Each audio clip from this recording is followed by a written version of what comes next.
my goodness.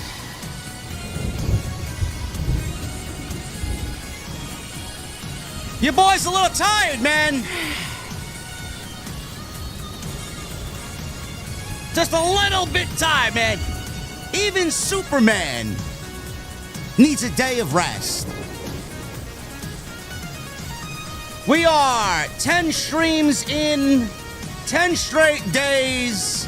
I've worked my ass off. I'm honestly on the precipice of being burned out from pro wrestling.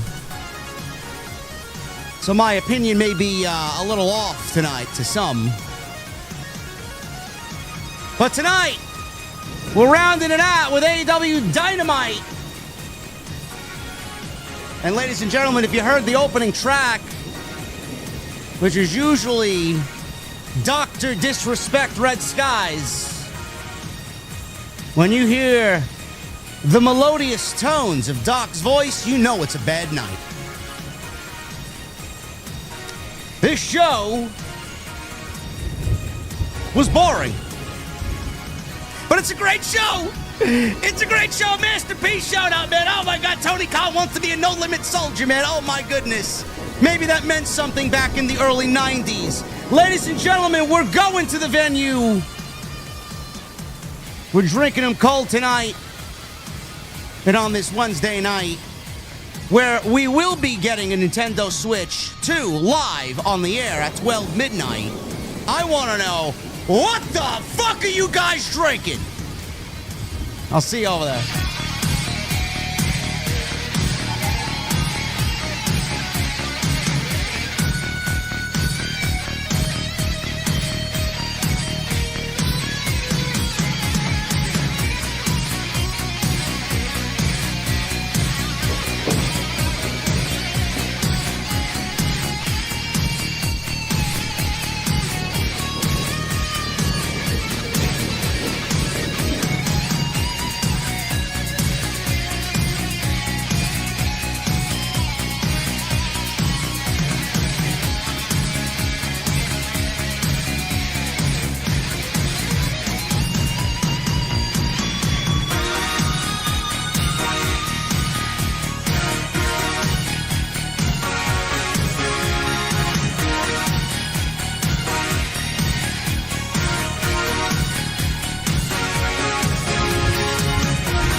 Why has Triple H been so successful?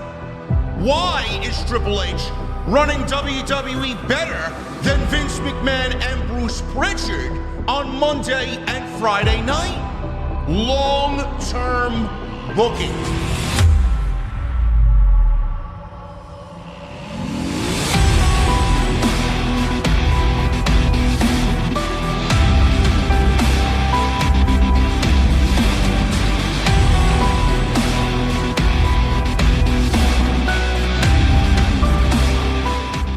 What is going on, guys? Thank you so very much for joining me right here on Off the Script. This is your AEW Dynamite Post Show for April 23rd, 2025. I am your host, JD from New York, as always, coming to you live from the OTS venue inside my mother's basement.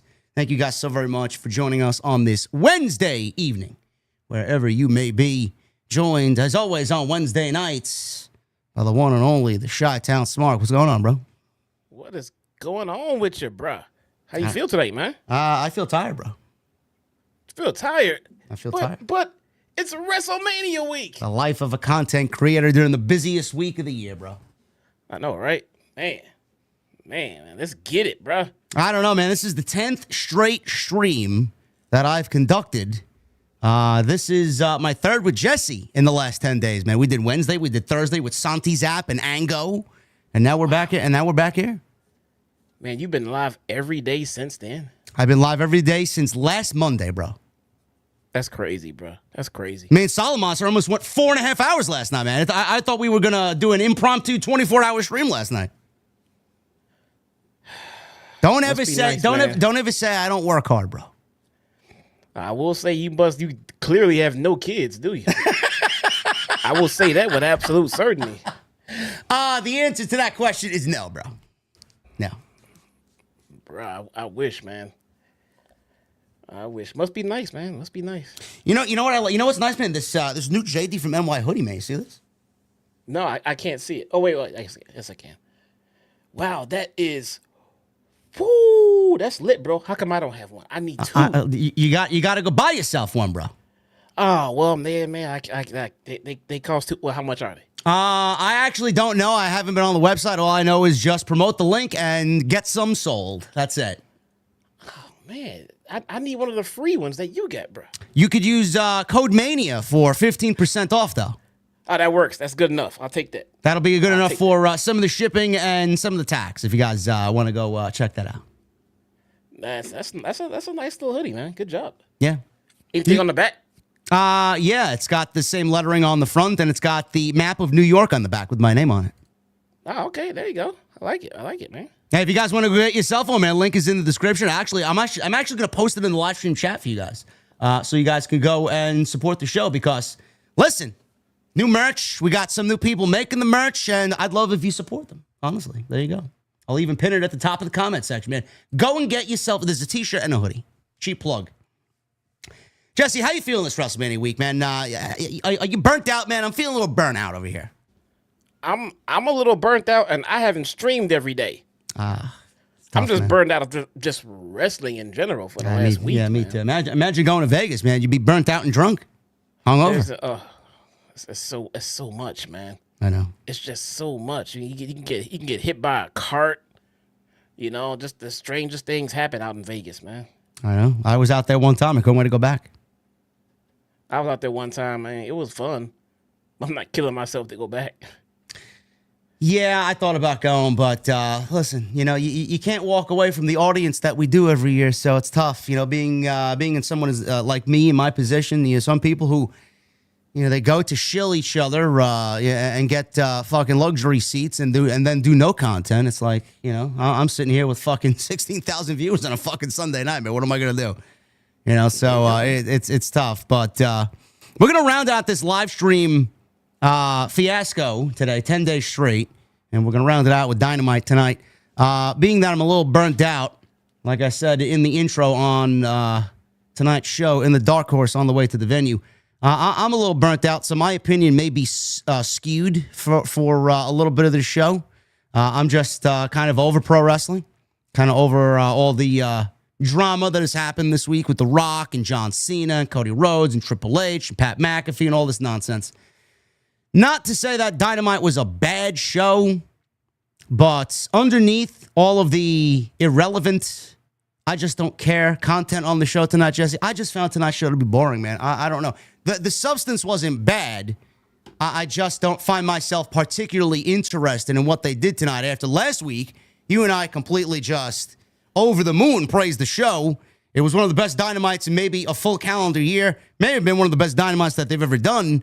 I was looking forward to a great follow-up.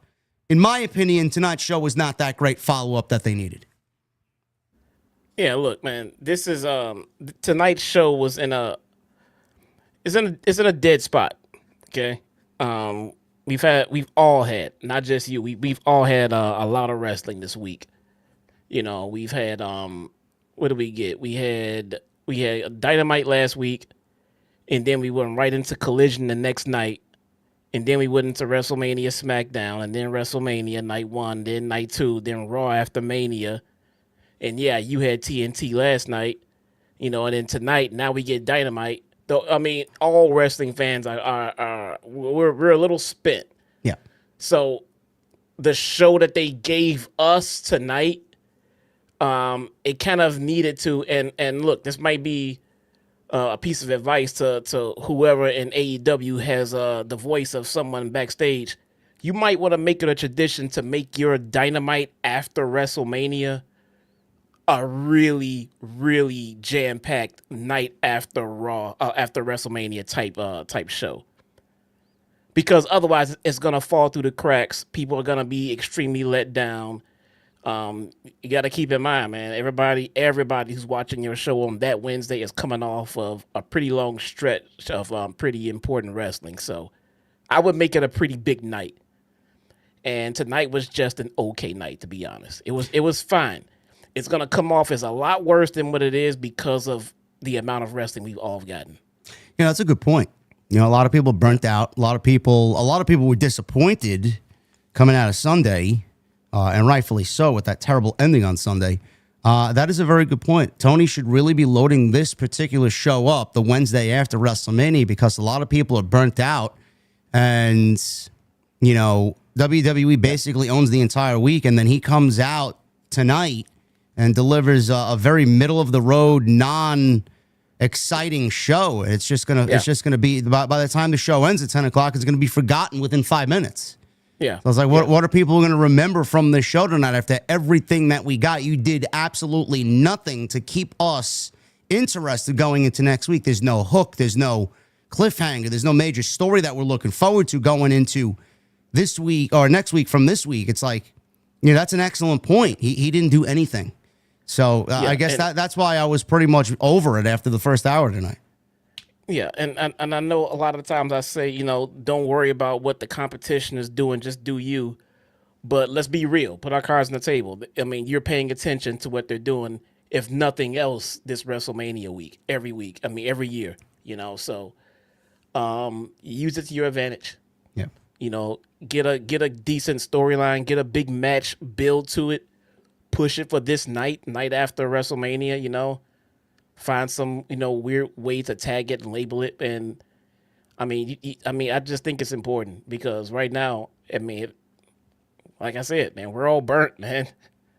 We're all burnt and we're all coming off of exciting shows, whether we were let down by them or if they lived up to the expectations. There was a lot going on in pro wrestling. And then tonight it's just like, okay, let's bring it back down, normal, boring. That's not going to make it, man. I feel like you're nodding off tonight, and that shouldn't be. So plan accordingly. Yeah, it wasn't much of anything, guys. So if you missed tonight's show and you're looking forward to us talking about it and maybe think, hey, I should go back and watch it, honestly, you guys didn't miss anything, so it's not even worth it. Jesse, what was the biggest takeaway? What was the biggest talking point for you tonight out of the 2 hours of Dynamite tonight? I'm gonna go with MJF and the Hurt Syndicate. Probably my favorite part of the show. Yeah, it was fun. We're all waiting for it to get where we expect it to go. I mean, I don't know. I'm starting to get again, this could be because of the week we had. I'm starting to get the feeling that this is dragging out a little bit longer than it needs to. I felt like tonight would have been good enough to go ahead and get the final resolution on Max joining. But I'm here for the story. Let me see what they got planned. Maybe something else is going to happen next week that's a, intricate part of this plot and how he gets there. But for right now, I'm just like, just join already for the love of, you've given them watches, you've given them women, you've given them a vet. And we're still waiting on, soon Latch is going to become the fucking heel here. What are we doing, man? Just bring him in or don't. What are we doing? How much longer are we going to take doing this? Normally I would agree with that sentiment, but I actually like the fact that they're taking their time with it because normally this company blows everything off in 2 to 3 weeks. At least they're stretching this shit out at least to maybe get to Double or Nothing. So it is definitely a different take for them because, like I said, they usually just rush to blow shit out in 2 or 3 weeks, and then they just seemingly move on to the next thing. So I like that they're having fun with this. I like that they're taking their time with this. And clearly you see where the inspiration is. I mean, this is basically Bloodline Sami Zayn honorary Uce type of deal with MJF and the Hurt Syndicate. And I've been very vocal. You've been very vocal about how MJF has been portrayed here because he's just been such a dominant figure for the 5 years that he's been on AEW television. He's the greatest AEW world champion that they've had, longest reign of AEW champion that the company has had. He doesn't need to be treated less than. He doesn't need to be treated as someone's lackey. He's too good for that. He doesn't deserve that as far as his character is concerned on television. So to see him kind of being portrayed less than, and for lack of a better word, bitch, I don't want to see MJF treated like a bitch or get cucked out here because the Hurt Syndicate's cool and he's trying to fit in with the cool kids and, you know, he's not really acting like the MJF that we all know and love. I'm starting to grow into this story, and I'm actually quite enjoying it now. Do I like the way MJF is being portrayed completely? No, but given MJF's ability to adapt and sports entertain us when he needs to, which we've seen over the 5 years, he's fucking killing it in this role. And he's comedic. He's got great comedic timing. Bobby Lashley and Shelton and MVP, they got that seriousness about them, which kind of makes it even more funny when MJF wants to be a comedy guy and throw some jokes at them and be lighthearted and funny. I'm actually growing to like this. I don't know where it's going still. I don't know if MJF's completely using these guys to undermine them. I don't know if he's going to eventually work alongside them and use them to get what he wants and then eventually become MJF all over again. Like I said, I thought this was going to be used to bring that old MJF out of him. He said he wouldn't go and do the Friends thing again, but here he is wanting to be in the Hurt Syndicate and be buddy-buddy with all three of these guys. Quickly after that segment, Jesse, we got him and Adam Page again, so it looks like we may be getting something there. They're not done with that. I know we made a big deal about that. MJF throwing it back in Adam Page's face, saying, you're going to get to the finals of the Owen, and you're going to do what you usually do, and that is choke. So it looks like we might not be done with that yet, or there may be some consequences there going into next week with the final, because Page will be wrestling Fletcher. I don't know. I'm liking it. Maybe my guard is down. Maybe I am a little fucking burnt out, and I'm a little loopy right now, but you know, it does remind me a lot of the Bloodline stuff and the honorary Uce and Sami Zayn and how he was funny. They're definitely taking a page out of that. I can't hate on that, man, but I'm liking what they're doing so far. Yeah, they're putting a little bit of effort into it, which is great, which is good. I'm like you. I'm just gun shy and I'm hesitant because I feel like they're gonna put us through all of this to get us to a point where MJF is a part of the Hurt Syndicate. And it'll last 2 weeks, and then they'll destroy it. Well, it took us this long to get there. Yeah. And then you guys are going to, like, blow it up in a matter of a few, you know what I'm saying? So the longer you take for us to get there, the more I'm expecting out of this whole ordeal. All of it. Because, again, you have a bad habit of telling these stories and then dropping them and then just hoping we forget, like Stokely managing Chris Statlander. Oh, we'll get to it. So if you're going to tell us this long, dragged-out story, please make it worth it. Please make it worth our time if you want us to invest in it. Please. You know, the narrative that I see floating around on social media, because I do more browsing on Twitter than I do watching this fucking show, is that FTR and MJF are going to link up once again as some sort of reunion as the pinnacle. And that obviously they're going to bring in Cedric, the Hurt Syndicate, because I don't really see him going anywhere else. I mean, it would be stupid for Tony Khan not to reform the original Hurt business in AEW. So that would give them three, and then MJF gets his guys. They just turned heel, both Dax and Cash. They kind of get back together and join up again. I don't know if it's leading to that. That seems to be the growing narrative on social media. I wouldn't mind that. I think that would be fun to see, because FTR is going to need some backup and some substance if they're going to go into All In and wrestle Copeland and Cage. I don't know. I don't know how we get there. I don't know if that is truly the direction that they're going. But Cedric is the dark horse here, no pun intended, because he's definitely coming in. When is his 90 days up? I don't know. But I just don't see MJF going through all of this and being in the Hurt Syndicate. I just can't physically see him in the group. I don't know how that's going to work. You know, what I'm getting out of this is that MJF and this Hurt Syndicate story is giving us some entertaining television for a few weeks. But I just can't get past the fact that they may be building towards an MJF and Bobby Lashley feud going into All In. That's the vibe I get. Well, if they're doing all of this and he's not actually going to be in the Hurt business, Hurt Syndicate, it's a waste of time. Well, I mean, maybe, but if the alternative is he's going to feud with them, then I guess there's the story being told right there. But again, I feel like this is gonna end up somehow messing up the heel babyface dynamic with MJF and the Hurt Syndicate right now. Because what happens when it dissolves? When they break up, what happens now? Is Max a turn on them?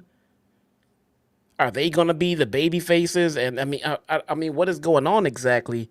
I mean, right now they're borderline tweeners. We're not really sure what's going on with the Hurt Syndicate. But you throw MJF into the mix, and then does he get screwed? Does he screw them? What happens with the dynamic when they exit this whole storyline? I don't know. I don't know where it goes. I could see him joining for a few weeks, and then he ultimately screws them over.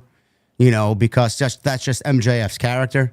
And they've fucked with him now for a few weeks, and he'll finally get the invitation to join and then throw it back in their face. I don't know. I don't know. I mean, FTR and MJF would make sense because there are legitimately no other teams in the division to even go after the Hurt Syndicate for the tag team title. So it may actually be FTR at that point. I don't know. You know, and then FTR going into Texas with the tag team championships against Copeland and Christian. I don't know. I mean, I'm just throwing shit at the wall. I genuinely don't know where they're going. Usually we're very good at this, but, you know, the most I could say about it is that I am sports entertained by what they've done this week and then last week with the MJF Ho train. So I'm enjoying myself, and I guess it's a good thing that I don't know where it's going because they're keeping me on my toes. They're keeping you on your toes. We're here logically just trying to figure out where this is going, and we don't have a solid conclusion as to where it actually is going. So I don't know. Right. I don't know. What else happened today, man? What else did you enjoy? Well, let me see. What else? I mean, I enjoyed the main event. Jamie Hayter and Chris Statlander. Oh, man. I definitely enjoy watching it, man. Jamie Hayter won an opportunity to lose next week to, well, we're actually at the pay-per-view at Double or Nothing against Mercedes Moné.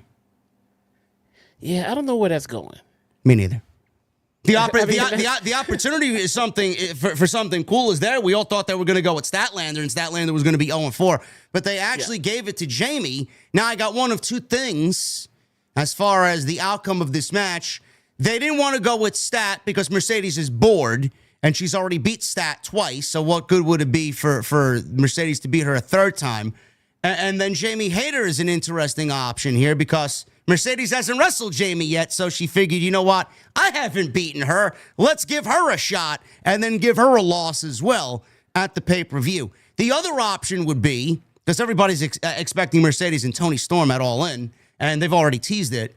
The other option would be that Athena interrupts this match at Double or Nothing and costs Mercedes the match and gives Jamie Hayter the match at All In against Toni Storm, and then we get Mercedes and Athena in Texas, which would give us the two women's matches for that show at, Globe Life Field in Arlington.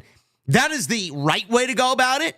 That's the best way to go about it. I just don't think that they're going to go there because, like Jesse and I have talked about endlessly every single week, until Mercedes actually loses, we are not going to believe that she is going into a match losing.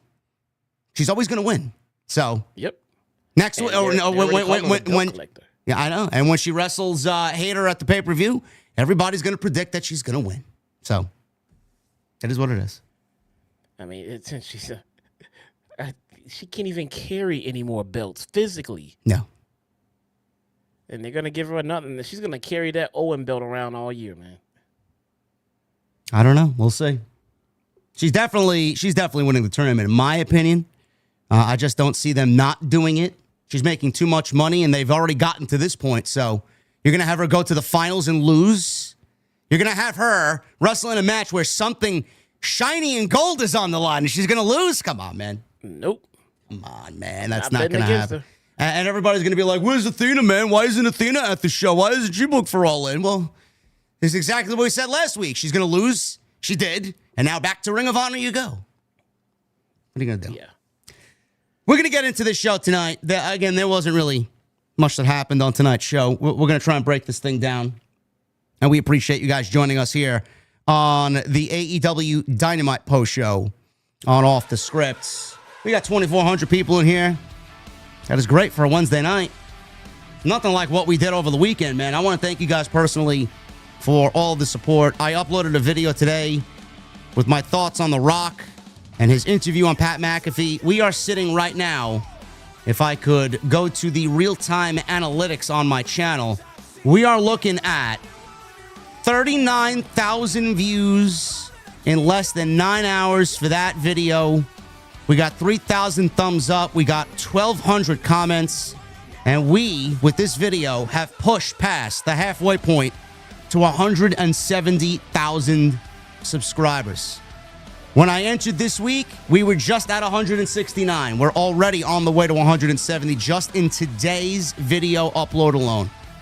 So if you guys have not hit the subscribe button, please do so, man.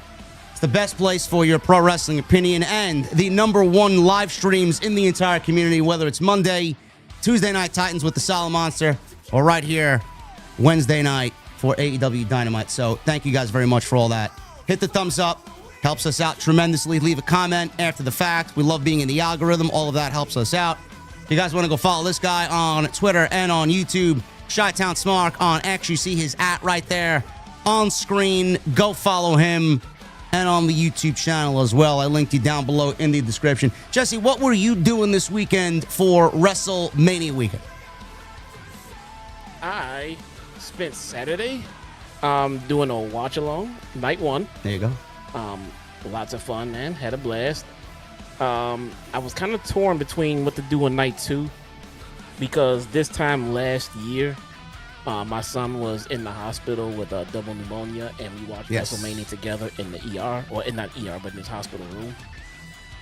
This year, we got to watch it at home together. So nice. I chose to watch it with my family, my son, and it was fun, man.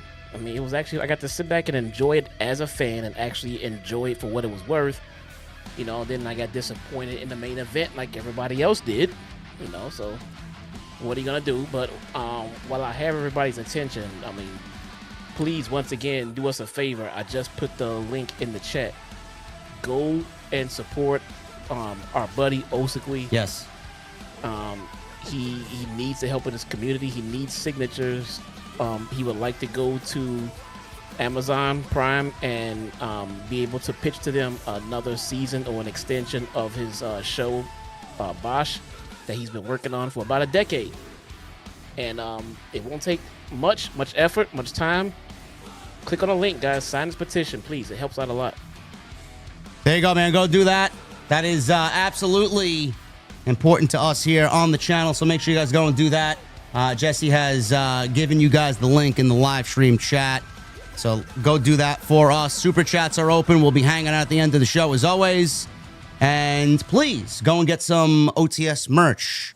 I pinned that comment right at the top, so make sure you guys go get some hoodies and some t-shirts on me, Code Mania at checkout. And make sure you guys go and rep the podcast. We got a super chat here. Oh, my goodness. Love to see it. I drank another beer. 3 beers. 4 beers. Oh, no. 5 beers. Oh, no. 6 beers. 7 beers. 8 beers. 9 beers. And a Bloody Mary. Absolutely, man. We got Matthew Carruthers with a $100 super chat. JD, you always say you are against champions losing. Roman Reigns never lost a match for 3 years. She's not going to win the Owen. Her first loss is coming. I've watched where just as long as you, and her title reign is come back to an end no later than All In. Says Matthew Carruthers. So Matthew Carruthers thinks, thank you, brother, for $100 super chat. he thinks, and this is a solid point. This is a solid opinion. There's no championship on the line, so it is open for Mercedes to actually lose without actually having her lose a title, Jesse. Do you believe that is going to be the case, or does AEW value that she is like 20, 21-0, that undefeated streak? How much of that do they value? Nah, I think it's the undefeated streak. Do you? Okay. Nah, I think it's the undefeated. Again, I am not betting on Mercedes to lose until she loses. Yeah. After that, I'll consider her losing a match. Until then, she wins. Yeah. That's just the way it is, man. We have been conditioned to think that way, and until she loses, that's what we're going to think. Also, tonight, when the clock strikes 12, I already have Best Buy, Target, and Amazon already loaded up for the pre-order of the Nintendo Switch 2 with Mario Kart World. So I'm looking to do that live tonight. We'll take a break as soon as we hit 11:59 to see if we can refresh like fucking geeks and order us a Nintendo Switch 2, because I'm already getting plans, just for those OG fans, I'm already getting plans to see how I could incorporate Super Mario Kart to the channel and what we do here on the stream. So stay tuned for that. So that's what we're going to be doing. We are going to start, Jesse, with the open of Dynamite here. Tony Schiavone's in the ring. And the first thing that we see is Master P. You a fan of Master P, bro? I used to be. Is Master P still relevant in the rap game in 2025, bro? No, he is not, man. No. No, not at all. I don't know why this is happening. All right. Bro, I could tell you why it's happening. But before I know why this is happening, chat. I'm not stupid. But at the same time, I don't know why this is happening. Bro, I could tell you why this is happening, man. Listen, Master P was invited to AEW Dynamite tonight in New Orleans, according to the AEW sickos, because they don't know any better. I always find it funny how something House of Glory related comes up, and I'm always the first thought in their mind. It's such a beautiful thing. Master P was invited to AEW Dynamite tonight because Tony Khan was going to buy House of Glory from Master P and then rightly fire me from commentary, because that's what should happen, because I speak pro wrestling and nobody likes my pro wrestling opinion. Thus, I'm not allowed to call commentary for House of Glory anymore. Am I in the ballpark? That's what people were saying? Yes. I'm not allowed to call commentary because I speak about pro wrestling, and Master P should fire me on the spot as soon as he sells the company to Tony Khan. They took a lot of time and put a lot of thought into that. Yep. I've seen it all day today. That's pretty impressive. It's crazy, yeah. First of all, we don't even know if Master P owns House of Glory. I've never seen him in a House of Glory show in 7 years. So the only mention of Master P and House of Glory was made in an interview with TMZ back in 2019. I don't know if he's still funding the company. I am not at liberty to speak on that. I don't know. Maybe he's a silent partner. I have no fucking idea. But all I know is I haven't seen Master P show up in 7 years for one show at a House of Glory show. So that's all I'll say there. You can ask some people. Ask who? You don't know anybody. None of my business, bro. Okay. I stay, bro. Listen, man. I haven't even walked into that locker room in 7 years, bro. I stay out of my way. I stay out of everybody's business. I just stay in my own lane. There you go. Yeah. I respect the craft, bro. Yeah, I don't know if he still owns it, has a stake in it, cares about it.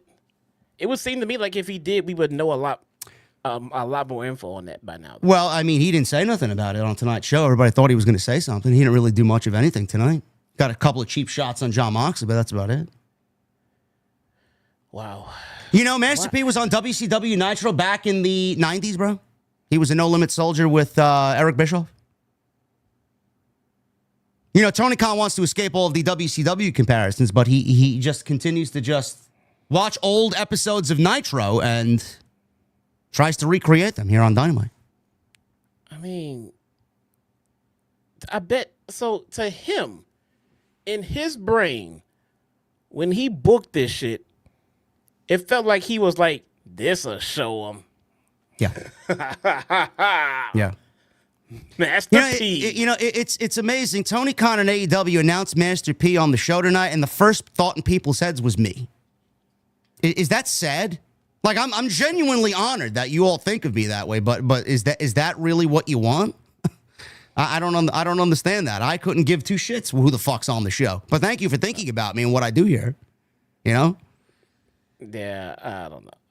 My first thought was, why is this guy on TV? I don't know. I said the same thing. I knew nothing was going to come of this. Everybody got excited about it. They hyped something. They teased something. And what happened? This was a complete waste of fucking time. So Master P's out there. He makes his entrance. He is out there to introduce the new AEW Trios champions, the Ops. Samoa Joe and Katsuyori Shibata and our guy over here, the one and only Powerhouse Hobbs. The little Hobbs. You know, by the way, she's a heel again, bro. I may have to go back to that skit, you know? Oh, my God. Is she going to be a Paul Heyman girl? I don't know, maybe. If there's a time to do it, it's now, right? I just no big time Bex, please. Big time Bex. I mean, please. That was awful, wasn't it? I'm scared it's gonna happen again. I don't know. I can't stand Becky as a babyface. We're gonna get her as a heel again. Anyway, the Ops are out there with Master P.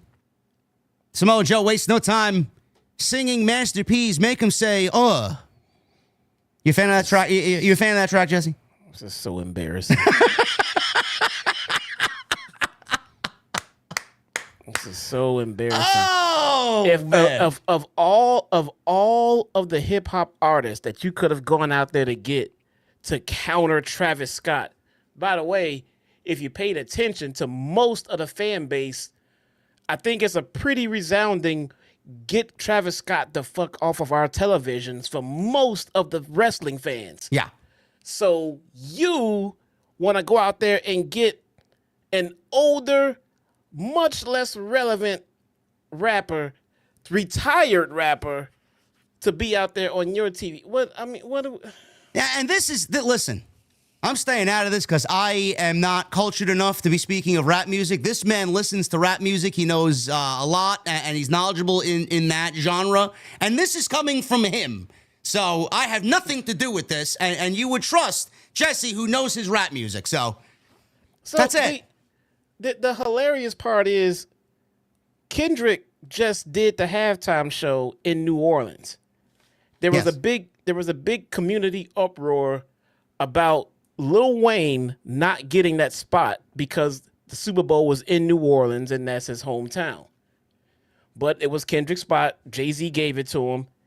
That's the end of the fucking story. He killed it. Great.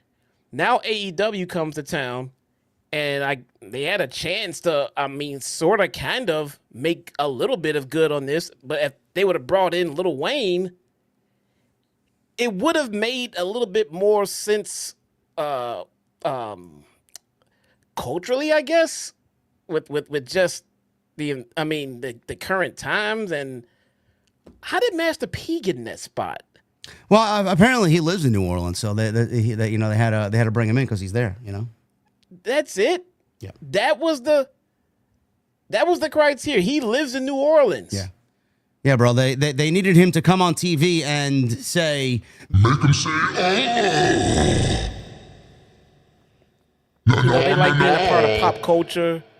They like being a part of what's the current events and everything. Bringing in Wayne would have popped the internet a little bit more than bringing in Master P. Now, maybe they tried to get Wayne and they couldn't. Maybe they did try to get Kendrick and Kendrick said fuck off. And maybe they were stuck with nobody but Master P at the end of the day. I don't know. But if that's all you had, don't get anybody. We don't need rappers in our wrestling rings as we're trying to watch pro wrestling. People who want to see the rappers know where to find our rappers to watch them. I'm tired of all the celebrities in general, honestly. All these pro wrestling companies think who the fuck they are now. It's like they're all glazing up to these fucking celebrities. I don't give a shit. I don't. You know who I care about? The actual people that are being paid to fucking wrestle on my show. That's who I care about. Swerve is a better rapper than Master P. Who was the last one that we had on the show? Rick Ross? That was cool. He was actually, you know, somewhat involved, wasn't he? I don't Even that remember. wasn't something that went over big, was it? We don't need rappers on our goddamn wrestling shows. I don't know. Whatever. They very rarely work out. Very rarely. Once in a blue moon, you'll find something that worked for a certain segment. Maybe, fine. And it probably involves snooping and smoking weed. But outside of that, we don't need it. Who's got a wrestling company that's, what was it? West Side Gun has a pro wrestling company. He leads a pro wrestling company. You see that? He has a company? I didn't know he had a company. Yeah, he has a company. Yeah. At least that makes sense for him being on a wrestling show. Yeah. Yeah, that would make sense. Right? So, I mean, just promote your wrestling company while you're out there. yeah, well, I mean, Master P said nothing. He said nothing about House of Glory. So he was out there basically thanking the crowd for everything. And, you know, he does a lot for the city and a lot for the student athletes. They were cut off quickly by the Death Riders, which bring immediate death to any segment that they're in. Marina Shafir walked out alone. It was a distraction as John Moxley, Claudio, and Wheeler Yuta attacked the Ops from behind. Master P was left alone in the ring with Moxley. He just stood there. They had a brief face-to-face until Joe recovered. He sank in the coquina clutch on Moxley. Master P got a few shots in as he stood there, ordering Joe to put Moxley to sleep or outrun the Young Bucks and Kazuchika Okada, who hit the ring with chairs, and save Moxley as Master P eventually bailed. That was the last we saw of Master P on the show. Moxley stumbled to his feet, but he had to be pulled away by Marina Shafir before coming face-to-face with the Elite. Swerve's music then hit. He walks in from the crowd. Joe recovers. Strickland hits the ring. The Elite bail up the aisleway. Kenny Omega's music hit. And then the Elite run away the opposite direction, away from Omega. Omega, Strickland, and the Ops all stood tall. And apparently this is their AEW United front against the Death Riders and the Elite. Folks, what you're looking at here, this was absolutely just nonsensical to me. I did not care about any of this whatsoever. Complete waste of time.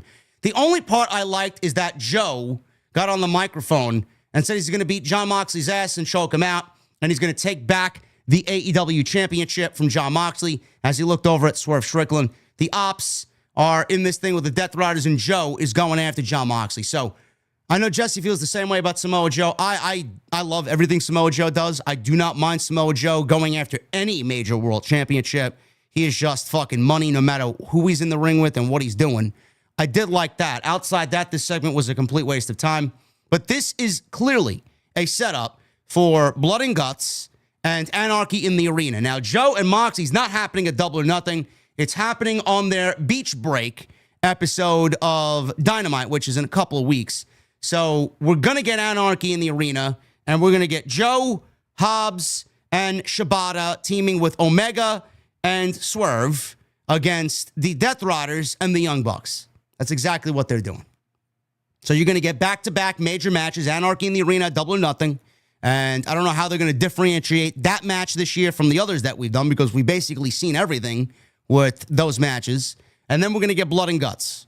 So get ready, folks. This is what they're giving you. This is what they're setting up for.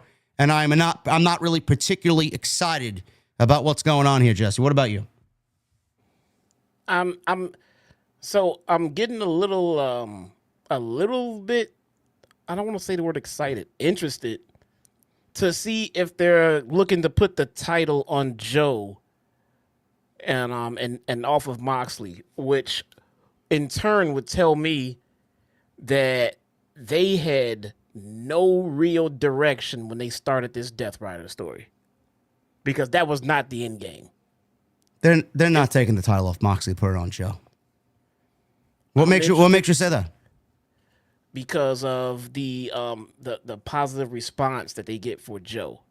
Like, Joe is the guy that everyone supports, backs, would not mind if he was champion. Respects is the word I'm looking for right there. And no complaints, no issues. The title would be off of the Death Riders. Everybody would be happy. Other than Joe, nobody but Will Ospreay will be a candidate to take the title off of Moxley. Yeah, I don't know where they're going with Ospreay. I don't know where they're going with Paige. Paige right now has his match with Fletcher next week, and I'm assuming it's going to be Paige and Ospreay in the finals. That's the only right finals. I mean, Fletcher, it does nothing for Fletcher to go into another final and lose to Ospreay. At least with Paige, it's a little bit unpredictable. A little bit, because we don't really know. Because MJF is that X factor there, and then we could maybe get something happening there. But I don't think they're taking the belt off Moxley. I think they're saving it for All In, and it's either going to be Paige or Moxley. I still think that they'll probably go with Ospreay, and I do think that they'll go Swerve and Paige for a tag team to team up against the Young Bucks. I think that's the direction. I don't know how we get there. They haven't really, ever since the Young Bucks came out and basically said that they did it for Hangman, have you noticed that they haven't gone back and said anything in regards to that? It's like they took 2 weeks off and they haven't said a fucking word about it. I wonder if they don't even know where to go next, because nothing they do would make sense, and they just dropped it completely, and they're just going to go with this fucking, interference and match and chaos and anarchy and blood and guts and build through all of this chaos to get to All In. Where's the dialogue, Jesse? Why haven't we followed up on them saying they did it for Hangman, and then 2 weeks ago, we're still looking for some sort of next layer to this or some explanation to come out of that? We got nothing. Well, they kind of came around to it tonight at the end of the match when Marina Shafir stopped Moxley from confronting the Bucks and pushed him out of the ring. So there's that. Why did she stop him? What is she going to talk to him about? Is she going to convince him to hear them out? Because after watching Collision, my big question is, why in the hell did the Bucks do this if Moxley wants nothing to do with them? It's a good question. Does Moxley realize that he is now down a man and that they're going to need help if the AEW United Front is 5 large and they're not really looking at full strength right now? And the Bucks will give them full strength. Maybe. I think you are writing their story better than they are right now. But we got to hear it and see. We got to find out, see why exactly Marina decided to stop Moxley from confronting the Bucks tonight. Collision Corner, by the way, guys. You guys know the deal for Collision Corner. 1,000 likes, and Jesse goes right into Collision Corner. As long as it doesn't interfere with me getting a pre-order on the Nintendo Switch. There we go. We got to do what's important, man. We got to do what's important. We got 300 more likes, and Jesse will give us Collision Corner. 1,000 likes is the goal, so that is your priority tonight. If you guys want Collision Corner, you know what to do. Renee Paquette. She was backstage with the Patriarch and congratulating Nick Wayne on winning the Ring of Honor TV title on Collision and being the youngest champion in company history. Christian Cage took the title from Nick and said that he should be congratulating him as he is responsible for what Nick has become, the Prodigy. Cage told Nick he and Mother Wayne celebrated extensively later that night in honor of him. He celebrated with Mama Wayne, bro. Wow. Right? Said it right in his face, too, He did. man. He did. And he was very serious when he said it, so. Turn around and tell another grown man that you banged his mom all night. That's just. Did you expect anything less from Christian Cage, bro? My God. So Cage said, you see what happens when you shut your mouth and listen to him? Good things happen, and he always tells the truth. Nick said, what happens when you stick to the plan? You see what happens? You actually win championships. Nick went to take his title back because Christian had grabbed it from him. Cage resisted, and he put it on Nick's shoulder himself, saying as he walked away that he loves his family. Again, I don't know where. Listen, I know that Christian's probably going to end up with Copeland. I don't know how that's going to happen and where we're going to go from here to there. Again, I'm going to stick to my guns here. You know, they made Nick Wayne feel important by giving him an absolutely irrelevant championship that means nothing to anybody. And they're trying to make this into a bigger deal than it really is, but they haven't done enough to get me to care that Nick Wayne is standing up for himself and he's going to eventually defy his father and he's going to stand on his own. Like, it's great, but I don't really find this to be something I care about, Jesse, because AEW really hasn't put enough effort into telling us who Nick Wayne is outside of Christian has been leading him as his son for all these months with nowhere to go, really. I mean, they didn't really do much of anything to tell that side of the story. Yeah, you're going to be kind of hard-pressed to have Nick Wayne do anything to Christian Cage to garner any kind of heel heat. I mean, some of the stuff that Christian Cage has done, my God, whatever Nick Wayne does to him, I'm sure that, Cage deserves it. You know what I'm saying? I mean, what are they going to turn on and beat him down and destroy him? That's what I would do to somebody who just bragged about sleeping with my mom all night long. I mean, I don't know where this is going exactly. And before we can put Christian Cage with Cope, how about this? Where is Cope? I don't know what Cope is. They're selling the injury for whatever happened at the pay-per-view with the Turner FTR. Right. I mean, clearly they're going for a breakup of the patriarchy. It's just, I don't know. It's kind of weird how they plan on doing it. I mean, you really got to come up with a really good story to make me feel sympathy for Christian Cage. I mean, so I don't know. I don't know. We'll see what happens, but this is the next chapter here for the patriarchy story and Christian Cage, Nick Wayne. We'll see what happens there. Jesse will divulge a little bit more on Nick Wayne winning his championship on Collision Corner. Taz informed us Hook is back in New York and recovering, but when the time is right, he'll be back and doing what he has to do. So I don't know what that means. Apparently, Hobbs was brought in to win or help them win the Trio Championship. So I don't know where that is going to leave Hook, because he was firmly planted to be in that spot. And I don't really know what he's going to do upon return, unless he's going to go heel and kind of defy them and go against them. I don't really know. Yeah, I had the same question. I don't know. Yeah. I don't know where Hook goes. I mean, does he get the title when he returns and Hobbs is out? Yep. I don't know. I have no idea. We'll see what happens, but he'll be on his way back soon. Hopefully he's all right. Ricochet versus Mark Briscoe. This was a one-on-one match. Again, I don't really know why this took place, what meaning this has. The one thing I'm looking forward to here is to see where Ricochet goes, because I said it on social media after this match was over, Jesse. Ricochet hasn't really done anything of note since the Continental Classic, and then that match with Swerve at Revolution, which was fucking great. I don't really know where they're going with Ricochet. It just seems like he is kind of lost and directionless, and we'll talk about Ricochet a little bit more here. Just let me breeze through how Mark Briscoe got the W here over Ricochet. So Briscoe, he's on the ropes. Ricochet avoided a froggy bow. He repeatedly hung Briscoe up on the top rope, and then he had a 450 splash for a near fall. Briscoe cut Ricochet off in the ropes, knocked him to the floor, hit a tope con hero. Back inside, massive lariat, turned Ricochet inside out for a close two. Ricochet avoided a J-driller, tried to steal a pin with his feet on the ropes, but Briscoe rolled through and got a flash pin on Ricochet. So, he didn't beat him defiantly. He didn't defeat him soundly. It wasn't a clean win, but, it was more of a shock win. Briscoe celebrated. Ricochet cracked him in the ribs with a chair. Post-match, he pulled out his golden scissors again and was about to use them until Kevin Knight sprinted out. Ricochet tried attacking at the aisle, but Kevin Knight clocked him with a right hand, knocking the scissors from Ricochet's hands as he bailed quickly to the back. So Kevin Knight then helped Briscoe up, standing tall, as we see the Rock and Roll Express in the crowd, which we'll get to in a little bit. They are applauding from their seats in the venue. I said about Ricochet, Jesse, he hasn't done much of note from that Revolution match from Swerve on to where we see him now. I feel that he is losing appeal to Tony Khan. Listen, this is just me speaking. This is my opinion on what I see and how I calculate things. I just find that Ricochet is kind of losing luster with management.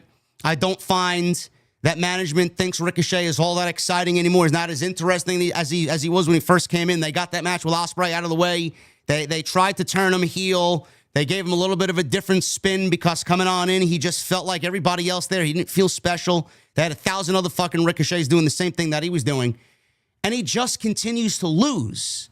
So I don't really know what direction they have Ricochet going in, Jesse, but I feel like he was the shiny toy coming in. They got bored of him, and now he ends up like everybody else, and he ends up losing more than he wins. And that's not going to really bode well for Ricochet and what he means to the show moving forward. What do you make about Ricochet and his losing streak right now, man? I feel like they're doing more harm than good. Look, so to start, could he be booked better? Yeah. But I feel like I could use that for literally everyone in the entire company. Everyone. Bar no one. Look at MJF. Is he being booked well these days? Does that mean they got plans to bury him? It just means they don't know what the hell they're doing right now.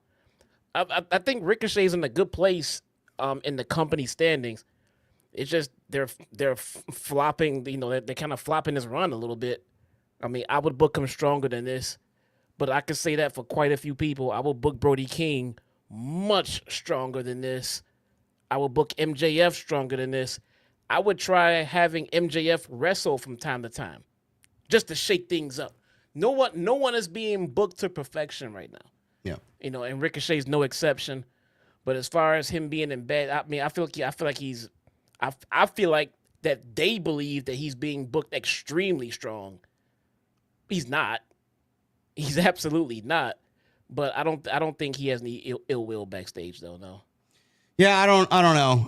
I didn't really get a sense as to why this match was happening. It was just another near 20-minute match that was basically put on the show to eat up a good chunk of time, and I just don't care. And you see where Tony Khan is going here, exactly the way that I kind of laid it out. Ricochet comes in, he's the hot hand, he gets the match with Ospreay, the dream match that everybody wanted to talk about. After so many years, he changes for the better. He gets that heel run, that nice heel run. He has a couple of banger matches, and then he starts losing, and then we bring in Kevin Knight, who apparently Tony Khan has clearly shown more interest in pushing over Ricochet. So what else am I supposed to think? I don't know why everybody can't be booked at the same fucking time in an equal manner. One's got to be fucking red hot, and then the other guy's got to fucking lose, and lose all momentum. Yeah, right. I don't really understand this is what the hot and cold issue of AEW does. They can't be doing this. They do this every single time a new talent comes in. Fresh, new, shiny toy. We got to push him. And then the guy that really needs the fucking momentum, he gets shoved down to the bottom of the fucking barrel. I don't get it. Yep. Remember the hot streak and the big shit that Action Andretti was when he came in? Yep. He's a Cooper Trooper now. Yeah, I don't know. None of this is... I think that's the future for Kevin Knight. He'll get hot. He'll be pushed for a couple of weeks, few weeks, and then he'll get the same treatment as Ricochet because he'll bring in somebody else. Cedric Alexander's going to come in. They want to push him. And then everybody like that's going to get pushed down the fucking ladder and lose their momentum. Yep. You know what? I think that's what's going to happen with the Hurt Syndicate. They're going to announce that they're going to announce a new member. And, MJF's going to be out there to accept his flowers and everything else. And it's going to be Cedric and not him. Yeah. And then what? Is the MJF babyface then? Because they just kind of just screwed him over? I don't know. It seems like he may actually go babyface, yeah. And that's the weird thing. Maybe the Hurt Syndicate is very over. I don't know. I don't know how they would be portrayed if that actually does happen. And it's just not something babyfaces do. MJF would have to make the first attack. Yeah. I mean, they're either they're tweeners or they're heel at that point. That's just not something babyfaces do. MJF MVP would get a lot of the heat for that. Yeah. Because you pretty much lured him in just to dick him over for no reasons. I mean, you're by default heels, but the crowd is still not going to treat them as heels in like a week or two after that incident. Which make me go back and say, then why did we do that to MJF? I don't know. What was the purpose? Genova in the chat says, please say the thumbnail is a joke. I just got here. No, Master P was actually on the show tonight. Oh, my God. Yes. He made Tony Khan say, yes. That happened tonight, yes. FTR, bro. FTR, back from suspension. Tony Schiavone was about to introduce FTR, but he was cut off, Jesse, by a returning Stokeley Hathaway. What? He's back, bro. What? Stokely's back, bro. What happened to Chris Statlander? I don't know. I had some geeks trying to convince me that there was an explanation, but I failed to see one, bro. Really? Can they please point that out? Did it happen on Dynamite is what I want to know. The answer is no, it did not happen on Dynamite. I would like to see it anywhere. Didn't they hire a creative coordinator to fill in the gaps here? Stokely goes away after a great heel run with Stat after she had one of the best women's matches in company history with Willow at All Out last year. And then seemingly this act was dropped dead cold, bro. No explanation. No explanation. And then Stat turned into a babyface with no explanation. No explanation. And Stokely's been off TV since that no explanation. The first time he's been on TV since then, bro. Is he a low-key punker, man? That's what I want to know. He's gotta be. Is he part of the Nightmare family, bro? I gotta know, man. What's going on? I mean, I feel like Tony Khan walked into a room and Stokely Hathaway and Brody King were in the middle of a Zoom call with Punk, and they were just bashing Tony Khan, and Tony Khan overheard it and then went back and started booking them creatively, and this is what we got. I don't know what's going on here. So he gave FTR a grand introduction. Dax Harwood and Cash Wheeler come out. Says they're the most decorated tag team in all of wrestling. Hathaway made his way to the ring. He's wearing a jumpsuit. He came out with FTR. He said he'll address the elephant in the room. And FTR was suspended for accidentally hitting someone and touching Tony Schiavone. Darby Allin has lit people on fire. Adam Page has committed arson. Ricochet has shanked people with scissors, and Jon Moxley has committed acts of terrorism, kidnapping, extortion, and continues to walk around AEW unpunished. I mean, he's not lying. He's not lying. Hathaway told FTR not to worry. That's why he's here, as he'll have their suspension expunged from their permanent record.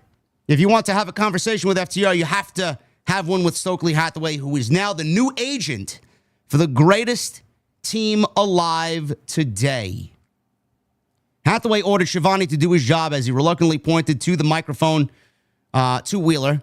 He thanked Hathaway for what he's doing for them. Wheeler said last week Daniel Garcia made his own decision and responsible for what happened. It was 2.0 who wanted to fight, and they weren't ready for a fight with FTR.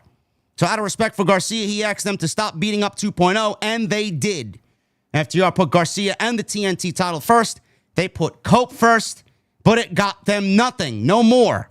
The fans are going to boo them now, Jesse, because they feel like this is a great explanation as to why they needed to turn heel, man. They put Garcia first for the TNT title. Dead title. Nobody cares.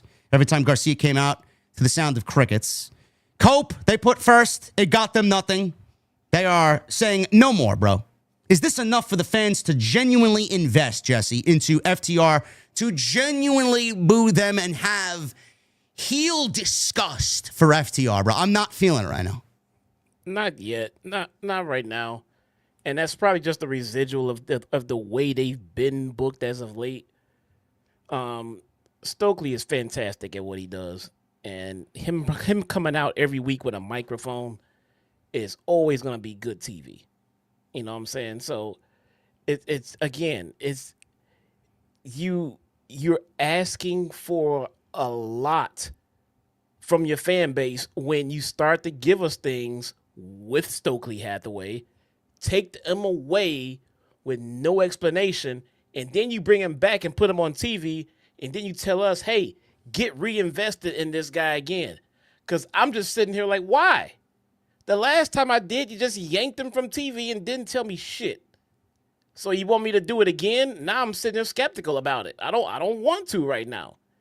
But he's so good at what he does, I might end up just enjoying what he does in the long run. And forgetting about all this. But for right now, I'm still waiting to find out what happened to Chris Statlander and Stokely since you trotted Stokely out here and put him on our TV.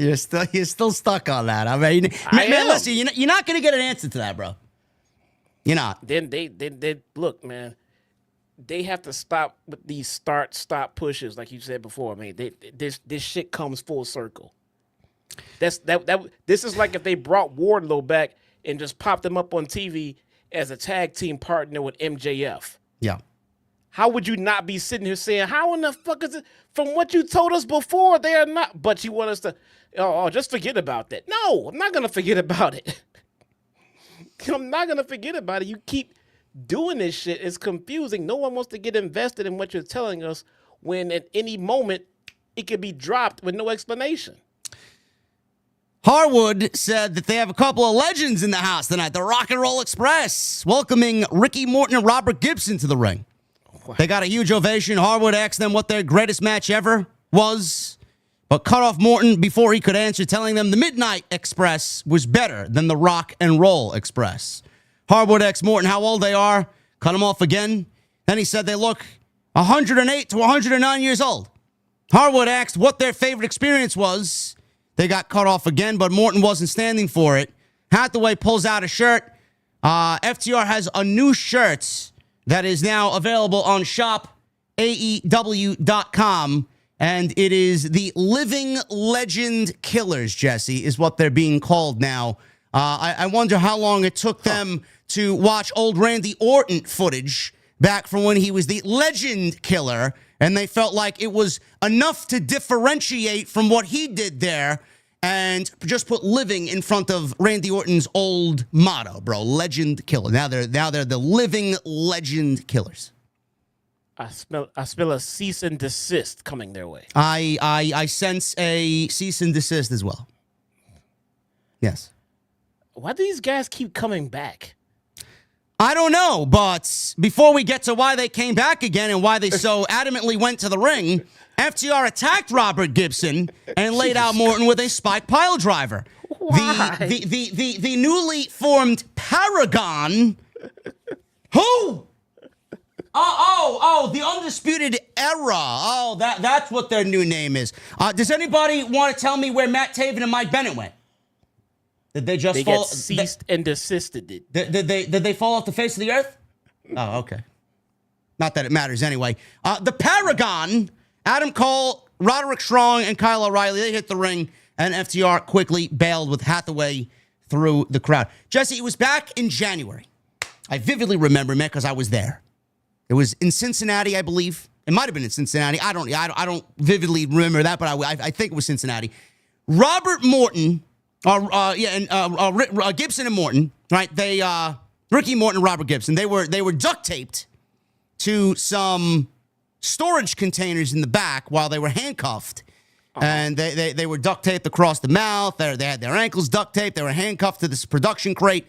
And all of a sudden, FTR, they come running to the rescue and they chase the Death Riders away from beating up the Rock and Roll Express. And now, Jesse, now we're finding out that apparently FTR doesn't like them because they've now adopted the name Living Legend Killers.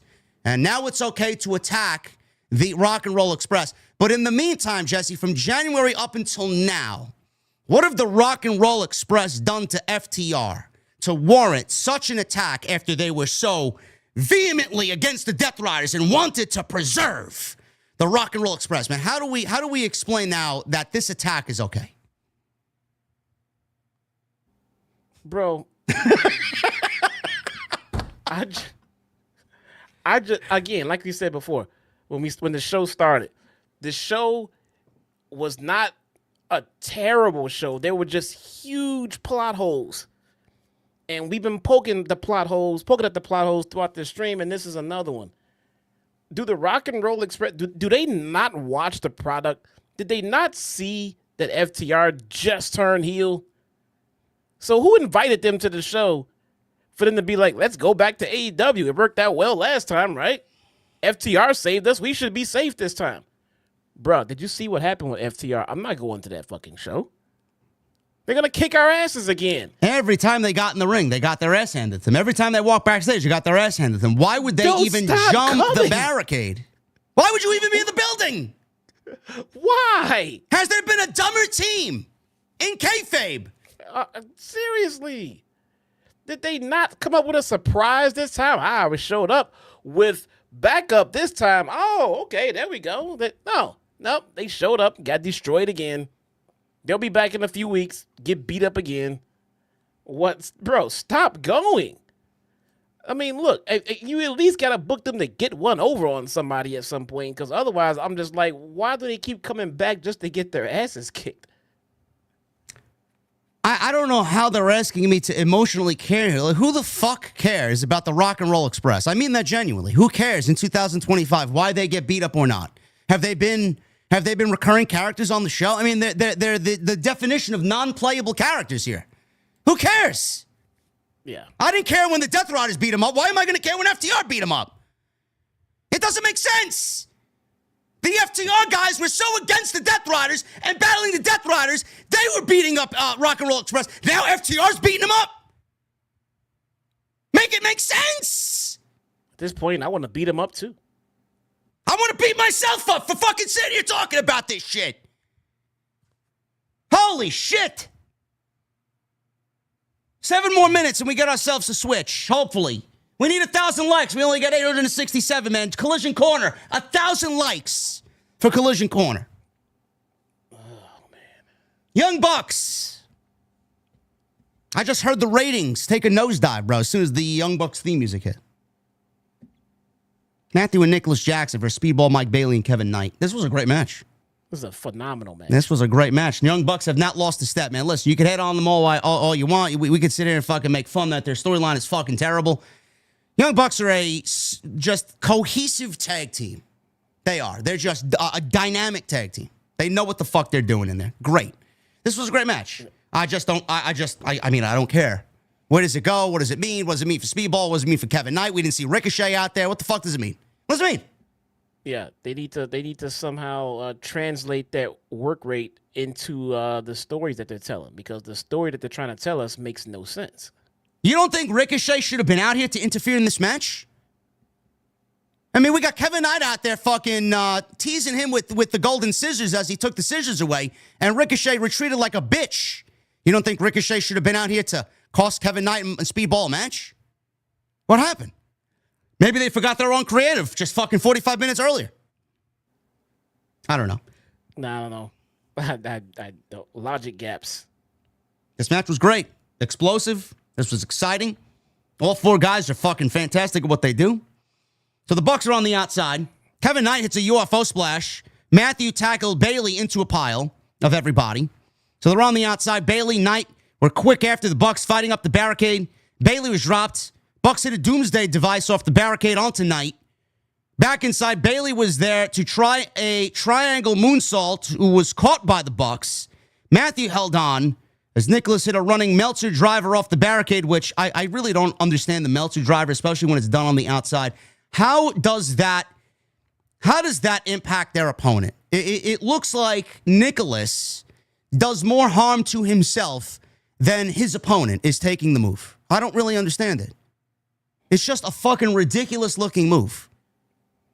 Yeah, I feel like we could dissect a whole lot of wrestling moves in that kayfabe way, though. I don't get it. So he did the Meltzer drive. I mean, it looked good running on the barricade, but I mean, the execution of it just, it didn't really make sense. Back inside, Kevin Knight dodged an EVP trigger into a double Pele kick, double spike DDT. Referee Rick Knox turned his back as Knight went for a springboard. Ricochet was there. I'm sorry. Ricochet was there. I must have my head. I'm going to wait till you get to the part where Ricochet comes out. Yeah, I didn't even see Ricochet. I got it to go make a fucking coffee.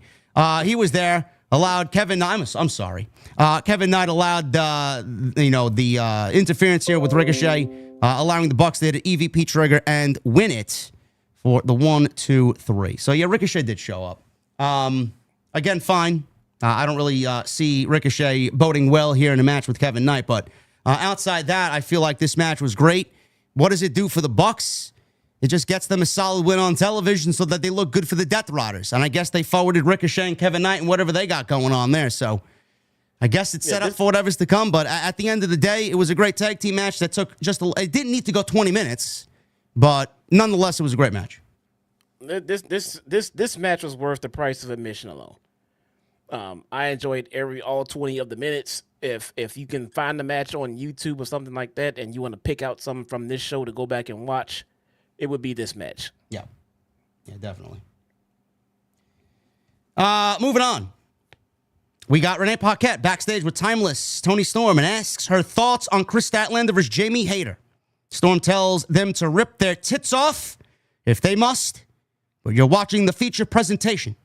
Renee brings up Storm appearing on the TCM Film Festival and The Empire Strikes Back. Storm said there's not an empire big enough to strike this back.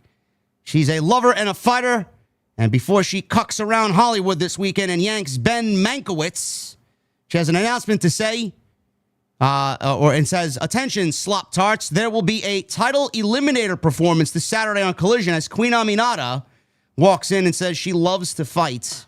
Storm says, let's make cinema. Another title eliminator, bro. Queen Aminata going for another one. I went straight to Twitter and said, I knew that Juice Robinson was not hitting that shit right, man. Well, listen. I knew it. There'll be somebody out there who will, man. There is no empire big enough to strike this back. I don't know. Oh, my God, man. So, yeah, we got a title eliminator there. Queen Aminata on Collision against Timeless Tony Storm. So, gee, I wonder who's going to win that one. Hey, check out the new black and white filter. I did. I see it. Came with the latest update. The latest update to what? OBS? No, the Elgato camera application. Oh, it looks good. It's pretty cool, man. They got a couple of more features on it. Looks good. Mine doesn't work. I don't get that. I don't know. I don't know what the problem is. That's so weird, man. MJF. He tries to win over the Hurt Syndicate. We got 1 more minute till the clock strikes midnight, folks, and we are going to... You know what, Jesse? Why don't we do Collision Corner now? I'll cheat a little bit. We got 955 likes. We're definitely going to get 1,000. Let's do Collision Corner. You read through Collision Corner. Let's do the shit, and I'll get my Nintendo Switch. All right, I think they're good for it. Let's do it. Let's do it. Collision Corner. Collision Corner. Oh, yeah. Look at him. All right. Here we go. Is. This week's edition of Collision Corner, ladies and gentlemen, here we go. Collision begins with Marina Shafir coming out and killing some random woman who was sitting at the top of the ramp. To this moment, I still have no idea who she was. Claudio destroyed a camera and subsequently the guy that was holding it by chokeslamming him over the barricade. And then the crowd responded with, fuck you, Yuta chants. Wow. Okay. I gotta tell you, man, this gimmick of Wheeler Yuta is growing on me. Well, they really don't like Wheeler Useless, huh? The dude did nothing but come out. Shafir destroyed some poor lady, and Claudio beat up a guy and destroyed a camera, and they said, fuck you, Yuta. That's good. That's so good, man. I'm starting to enjoy how much people hate this guy. Bro, can I tell you something before we get on to the next segment? It's 12 o'clock. It just hit 12, bro. I clicked on Target. It says pre-orders have already sold out. How the fuck is that even possible? How is that John possible? Moxley says... Are you John fucking Moxley kidding me? says that the Young Bucks making their actions at the pay-per-view... John Moxley said he hates the Young Bucks after what they did at the pay-per-view, making them extremely stupid in that regard. They did it for him, and he doesn't give a shit about them, so why did they do it? Then he proceeded to challenge Samoa Joe to an AEW World Title match. He got so mad. At what the Bucks did that he challenged Joe to a World Title match. Wow. Well, Look at that shit, bruh. sounds exciting. That make the logic gaps just keep growing. Kevin Knight defeats some local enhancement talent named Lance Archer. Who? All right. Pretty much. Oh, okay. Local enhancement guy. All right. I'm kidding. It was a nice showcase, but Lance Archer loses way too much for me to give a shit about him having this match right now. I just knew he was gonna lose. So. Oh, look, I got it. Yes! You got one? Yes! There we go. I don't want coverage. Where is it? Target! You said it was sold out. No! It says, oh no! Bro, it was in my cart! Oh no! This I can't is reload the the weirdest page! Collision Corner segment ever. Go ahead. Where was I? This is getting good. Oh, God, I got it. You got it again? Yes. This is getting good. I got it. Wait, where's the checkout? Uh-oh. I gotta sign into checkout. Oh, no. Can I check out as a guest? Check out quick. This is getting great. I can't check out without signing in. Uh-oh, you better hurry up. You gotta create an account? I have one. Oh, there you go. Why didn't you log in It's not beforehand? signing me in. I don't know. Why do I always sign out as a guest? Oh, that's not good. Speaking of not good, Something went Josh wrong. Alexander and Konosuke Takeshita defeat Rocky Romero and Tomohiro Ishii. Woo! Ishii. Why is he still on the show, bro? Oh, well, let's see. After the match, the Don Callis family leaves. You know, they get their W, they're out of here. But then out of nowhere comes Trent Beretta. Trent Beretta shows up. He and Rocky Romero proceed to beat down Ishii. Wait a minute. There's more. Wait for it.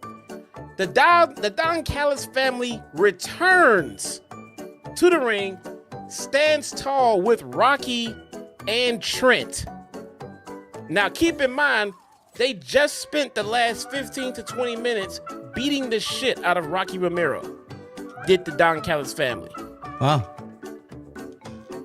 I'm so confused at this point. My God. We have Charlotte Lesnar Bane squashing Rebecca Scott Who? and Ashley Vox. Oh, I know Ashley Vox. Do you really? Yeah, I heard of her before, yeah. Okay, well that means that's one person that's heard of her. I've never heard of her. So Charlotte still goes on these 2-on-1 handicap matches with Penelope Ford sitting right there, ringside, who is also a pro wrestler. I don't know why this is just not a tag team match. I also don't know why they're still together, but that's a whole different story for a whole different day. We get Adam Cole. He comes out. He has an open challenge. Finds out his opponent is Claudio. Wow. No bum, no jobber. We have an actual legit competitor. And so now we're going to get a real challenge that's oh wait, Adam Cole won by a roll-up. Well, maybe Adam Cole will get a Nintendo Switch too. Before I do, I had to enter my fucking credit card information when it's already on file. Dralistico. Dralistico, Roosh, and the Beast Mortos, bro. Versus, who fucking knows, man? Really, they win. I don't know why this match happened, but we did get Beast Mortos on our TVs, so it was a fantastic 5 out of 5 show, right? Nick Wayne. This is the best Collision Corner ever. This is fucking ridiculous, bro. I can't. I'm in checkout. I'm hitting place my order, and it's telling me that I've entered the wrong information.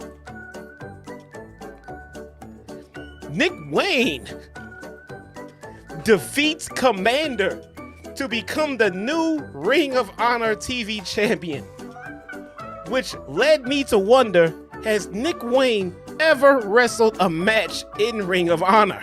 Do you know where Commander works, bro? Where does he work? He works in AAA. AAA was just bought by WWE. Huh.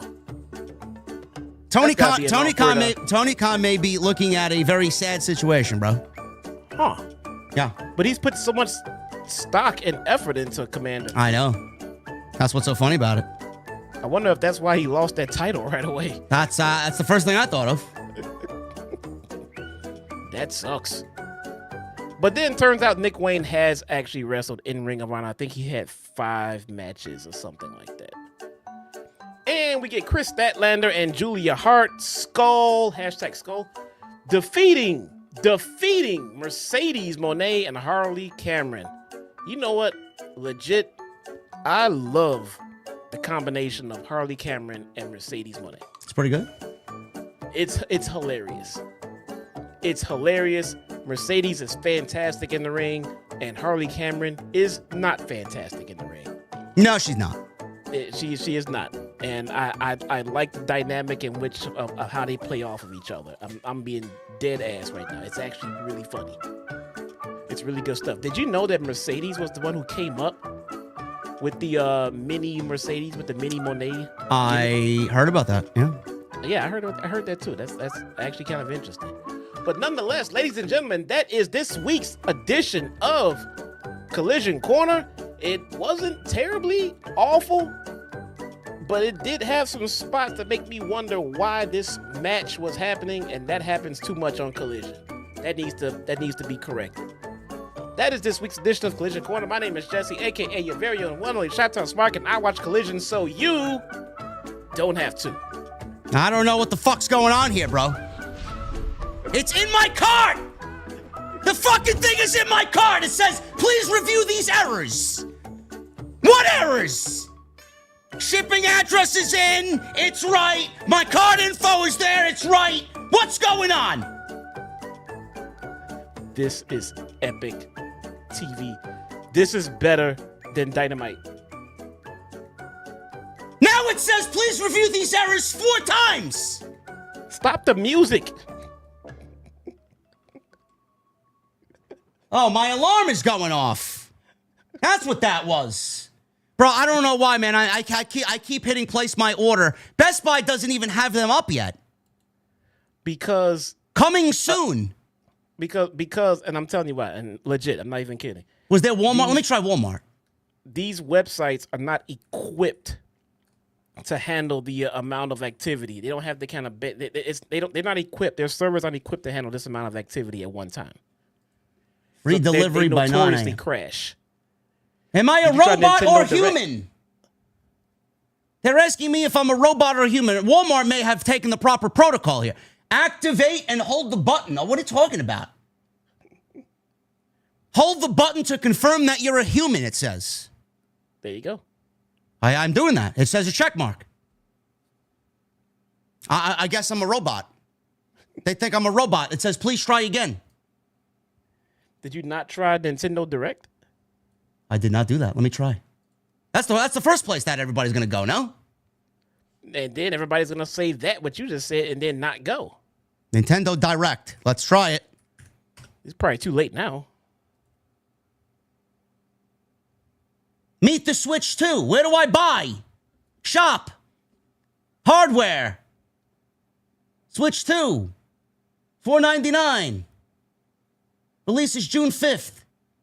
I can't buy it on here. Why not? It says release is June 5th. No pre-orders? They don't pre-order here. Oh, well, there you go. Do I got to go to the Nintendo store? This is ridiculous. I'm gonna throw fucking Red Skies on, man. This is a Red Skies incident right here. Don't worry, bro. You'll eventually have your overpriced console. Don't worry. I know, man. I'm always lucky, man. I gotta. Oh, it's the same thing. Fuck out of here. Am I a robot or a human, man? I'm a fucking human. I wish I could show you guys what I'm looking at right now. Try again. I don't believe it. Well, Walmart doesn't think I'm a human, and I got it legitimately in my cart on Target, and I can't buy it. Did you try changing browsers, maybe? A lot of the times, if you're using Chrome, a lot of times I've had to switch out and not use Chrome. So what should I use? Edge? Go to Edge or Firefox if you have that. What are you talking about? There was an issue with your MasterCard. What are you talking about? Oh, there may be a limit on my debit card. A limit? It costs like $400-something. What kind of limit you get? $543.11. What kind of limit is that? Now I got to go through PayPal. I can't even... PayPal service is unavailable. You know what? I may give up here, man. This is ridiculous. All right, my Visa's there. Is that it? I may have something here. There we go. I may have something here. Hold on, chat.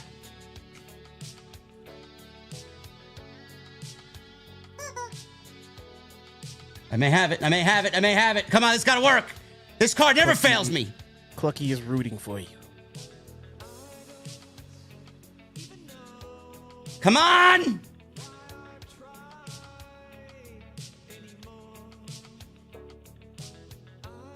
Hey, All I see is the all I see is the circle here. Look, that's all I see is the circle. Use a different version of StreamYard for our roundtable. Who? Do you use a different version of StreamYard for our roundtable? No, Because I don't see the options to change like my name and title and stuff like that. because I signed up for the free trial. I got rid of all that as soon as the thing was over. Oh, okay. Yeah. That's it.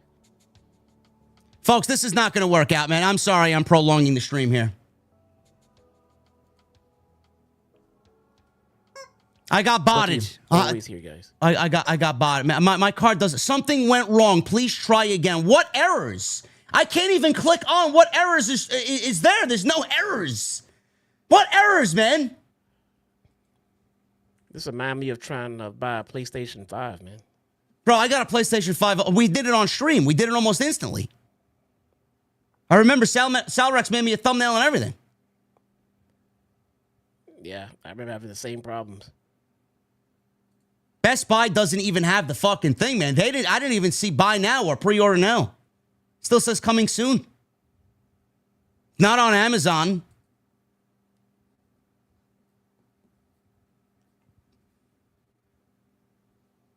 They got some Switch game on Amazon for $99.99. Yeah, that's what they cost. I see an OLED Nintendo Switch Zelda Tears of the Kingdom edition. Bro, this is this is not working, bro. I could have did a super extended version of Collision. You could have, man. I can't even get to Walmart. Who else is pre-ordering this thing? Where else can I get a pre-order here? GameStop. GameStop doesn't start till 9 a.m. tomorrow.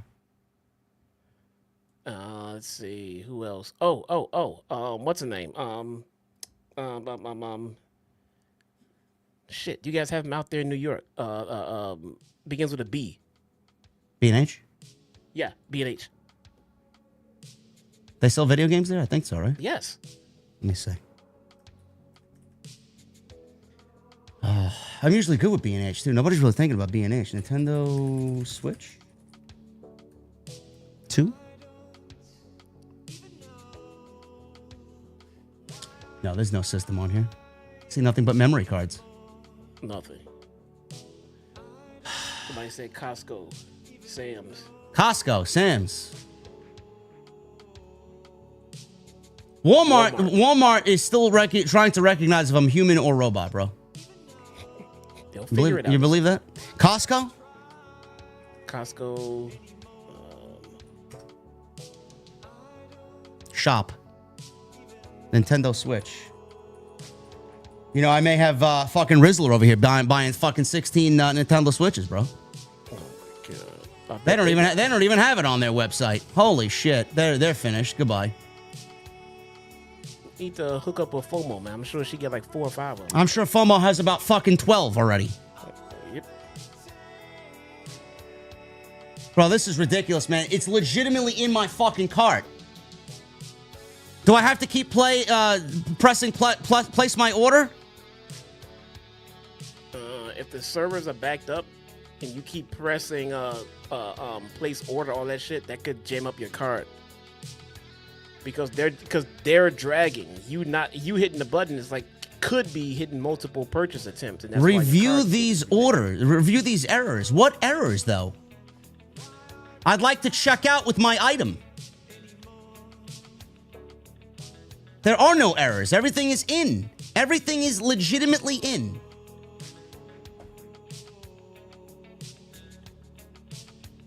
I have one in cart. It says I have one in my cart. This should be mine. It's reserved for me. It should be mine. Bro, I need to go get a bottle of water. I need to put you. Go ahead. You do it. I'm entertaining the chat here. Chat, I'm sorry. Pay with PayPal. My wife is gone. I had to go get it myself. Sorry. It's okay. PayPal service is unavailable. I can't even use the pay later option. Wow. Chat, what do I do here, man? What do I do here? What do I do here? They lie about cart, do they? Should I just delete it from my cart? Try again? It's probably gone by now. I wasted fucking 15 minutes.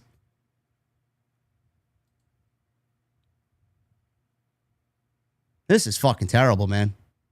This is absolutely ridiculous. This is what I'm doing on my AEW stream. I'd rather be doing this than fucking talking about Dynamite, honestly. I'm going to exit from my cart. We're going to go to the homepage. It's still showing in my cart.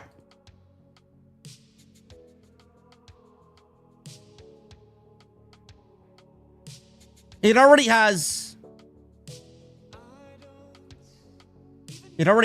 21 reviews on Target, bro. How does the system have 21 reviews? It's not even out yet.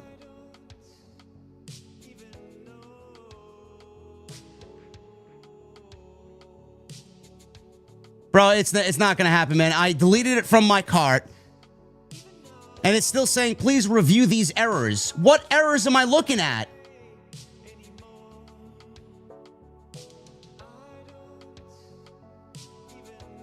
What errors am I looking at? Why am I a robot on fucking Walmart?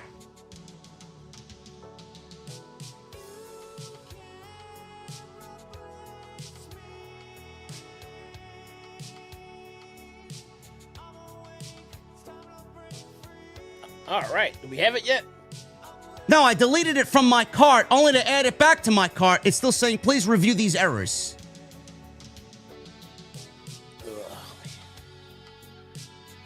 The first thing, why is Walmart asking me if I'm a human? Why?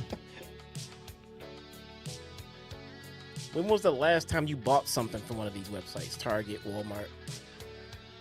I don't usually, I shop on Amazon, bro. I go to Target to physically buy in person like a human. Maybe next time before a big launch like this, buy something that day. Just complete a purchase. Buy a fucking pack of gum, whatever. Just complete a purchase through this site so that next time it should be able to streamline you right through. Outside of the complications of having too many people on their servers at one time. Best Buy's a waste. Best Buy's a waste of time. Like they didn't even throw the fucking clickable pre-order button up. They didn't even bother. And Walmart is still recognizing if I'm a robot or a human.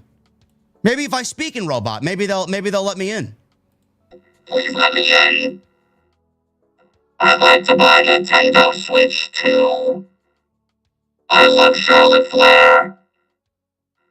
I loved her match at WrestleMania. No. Still recognizing it says robot or human, and I see ... just over and over again.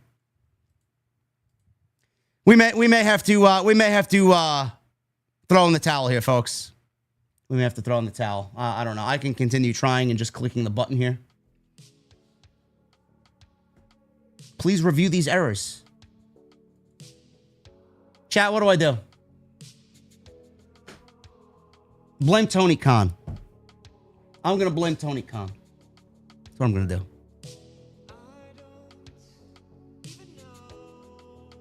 Bro, Walmart has still not recognized if I am a human or a robot. You believe this? We failed. Yeah, the servers are jam-packed. We failed, folks. I don't even want to talk about this show anymore. What do you think of MJF? What do you think of MJF and the Hurt Syndicate, bro? He tried to win the Hurt Syndicate over again. What'd you think of this segment? I feel like they could be taking me for another long ride and then turning around and making it pointless. Because how long is it going to take for us to get MJF into the Hurt Syndicate versus how long he's actually going to be in it? But maybe he doesn't join. Like, again, Shelton Benjamin shows up. Cedric Alexander shows up. Yep. He's the newest member. MJF gets screwed. But again, now, I mean, that makes me sympathetic towards MJF. Yeah. I mean, the guy tried everything. He brought them hot girls and Watch and a vet, and then they still won't let him in. They're a bunch of a-holes. I mean, for that kind of shit, they can join any faction I'm in, man. Give me a vet and a gold watch. Well, I definitely would not want the ladies because I'm a happily married man. Well, Shelton gave him the thumbs up today, and then he was all ecstatic, was MJF. And then Bobby Lashley, he tried to, kind of sucker up to Bobby Lashley, and he came in this Corvette, this beautiful Corvette with this blue race stripe across the center. Really, really nice car. And he basically offered Bobby Lashley the Corvette to kind of entice him to say yes. And then Bobby Lashley asked him for the keys. So they walked to the back where MJF had parked the car with a valet. He gave Bobby Lashley the keys. He got in. MJF thought he was going to give him the thumbs up, and he ended up driving away with the Corvette and did not give him a thumbs up. He gave him a thumbs down. So we are still in this limbo with MJF and the Hurt Syndicate. Now, look. Good pro wrestling storytelling 101 should dictate that MJF joins the Hurt Syndicate with MVP, with Shelton Benjamin, and they kick Bobby Lashley out. Yeah. That would be great storytelling. That would be a great swerve in this. That would be fantastic stuff. But nobody wants to see Bobby Lashley kicked out of the Hurt Syndicate. No, I don't. Why would that even be on the table as far as an option? Why? Yeah. I mean, so I don't know where they're going with this. I really, really don't. Maybe if the Hurt Syndicate business or whatever, or Syndicate, yeah, if they were together for a long time and they were at the tail end of their run, that would be a great option. Turn Bobby Lashley babyface, kick him out. MJF takes over. We're nowhere near that stage. That is not happening. So what they're actually going to do, not too sure. I don't know. Like I said in the beginning, I don't want to waste too much time on this. I actually enjoyed this segment. It's very wholesome and it's entertaining. MJF is very good at sports entertaining. Obviously, Benjamin and Lashley are knowing where they came from. It's definitely a page out of the Sami Zayn honorary Oos bloodline storyline. I'm liking what's going on here. But the best thing about this was that Adam Page was backstage and he was being interviewed by Renee Paquette, who screamed that the minute he sees Kyle Fletcher, he's putting his ass down. MJF walks on in after his cart theft from Bobby Lashley and says he saw Page's new haircut and it looks like he met his wife at a family reunion. Page said unless MJF has something of substance to add, he'd get in his car and, oh, wait, meaning that Lashley drove off with his car. MJF laughs and says, it's funny. You enter the Owen Hart tournament, but someone strolls in the back door like me to the Hurt Syndicate, and I'm on my way to becoming a 2-time world champion. Did Walmart work? Holy shit, they finally recognized I'm a human, bro. They finally recognized I'm a human. And they held your unit? No, wait a minute. Sign in to join the line. Oh, no. Oh, no. Oh, no. Oh. I don't have a Walmart account, bro. I don't shop at Walmart online. Like a degenerate, I go to Walmart. What am I going to do, bro? That sucks, man. Email me a verification code. We may be onto something here. I got to go into my email now. So, Hurt Syndicate, he's going to sneak in the back door to get a world championship match via the Hurt Syndicate. Page said MJF doesn't know anything about backdoor, and MJF couldn't hang with him in the ring and couldn't hang in the Owen. So he goes on to say MJF called Page an idiot who acts high and mighty since he beat him, but reminds Page they are 1-1, and if they fight, he'll send Page to the glue factory. If Page makes it to the finals of the Owen, he'll do what he does best, choke. MJF leaves, and then Page screamed that he'll have something for MJF to choke on. Pause. Yeah. I don't want to know anything about MJF or any other man choking on anything, honestly. What'd you think of this segment? Are you excited about this potentially picking up again between these two? No. No, it's over, right? No, not really. Not particularly. No, I mean, I'm not sure what they're doing with Hangman right now. You know, they want to do something with Hangman. I think that's clear. What the fuck? What exactly it is that they want to do with Hangman, that part I'm not too sure about. He seems to be disgruntled. He seems to be angry until he's not. until he found something else to be angry about. He was super angry at Swerve, and then Swerve said, I know. And then Hangman's not angry at Swerve so much. You know, it's I don't know what they're doing with Hangman. I really, really don't, man. Yeah, I don't know. Wait a minute. We may be onto something here. Let's put on Red Skies.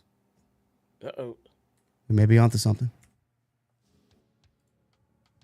No! Get another code! Bro, they sent me the wrong fucking code. It timed out. Okay, here's another one.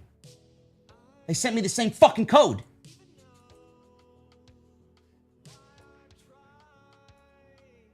No. What are we doing, man?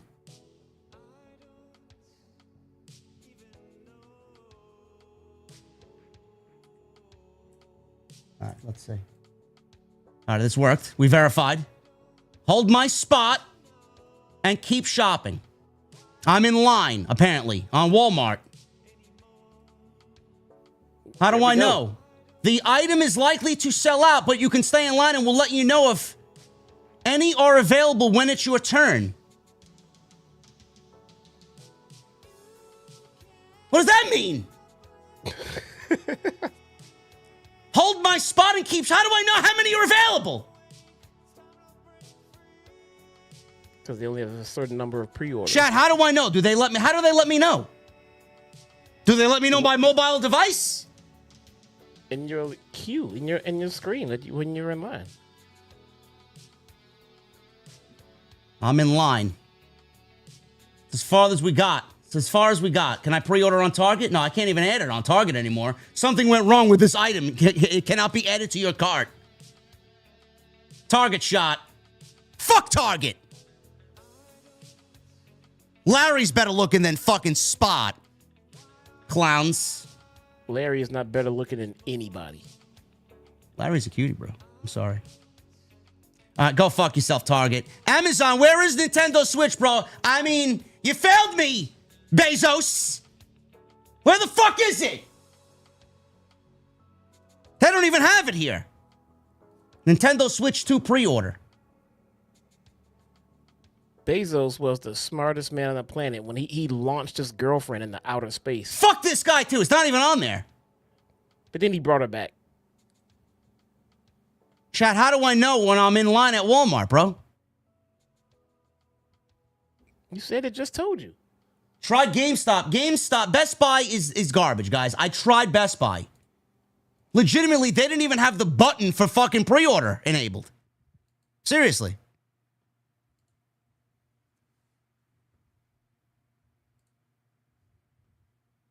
Now their home screen looks different. Maybe they got something here. Pre-order your system, games and accessories to pick up. I'd love to do that. Coming soon. Yeah, Best Buy shot. It looks like Best Buy and Target got hit with the bots almost immediately, bro, at 12 o'clock. They probably are on eBay. Best Buy is live? Guys, I literally just clicked off Best Buy. Literally just clicked off Best Buy. What am I doing wrong?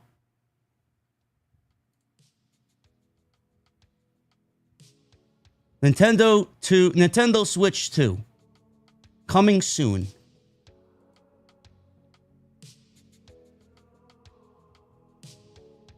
See details. High demand product.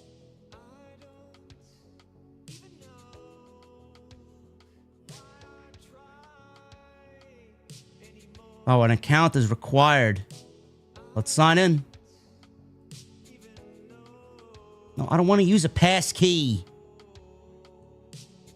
Come on, Google. You know my address, bro. Oh. Man, I never seen this much security for anything, bro. Seriously. I never seen this level of security to fucking order one item, bro. Of course. Are you going to email me my fucking code?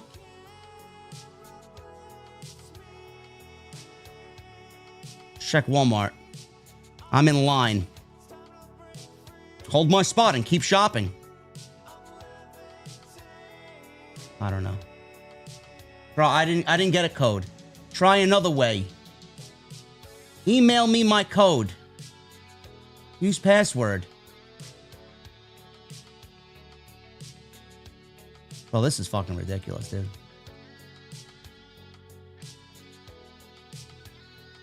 How many more matches we have to get through? I don't know. Do you want to talk about this shit? You take over the show, bro. Okay, talk about Takeshita, Josh Alexander, Will Ospreay, and Brody King, man. Brody King takes another L, man. Takeshita, what was the match again? Will Ospreay and Brody King versus Konosuke Takeshita and Josh Alexander. There we go. 1 second, guys. I may just cancel the whole fucking stream, honestly. I don't even give a shit. Let's see what I got here. I didn't get a code, Best Buy. Send a code to my email. Yes. Being that you don't want to fucking text me the code.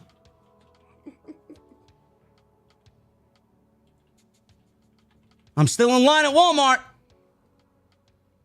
Are they just going to add it to my cart?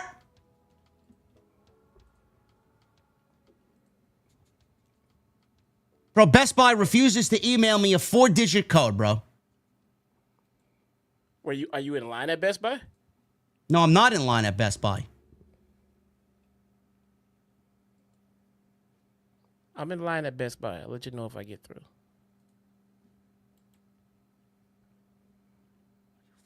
And I'm already all signed in.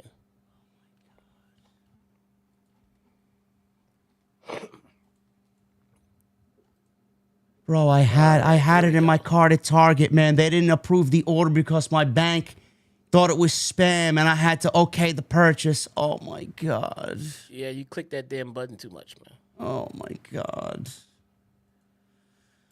Oh.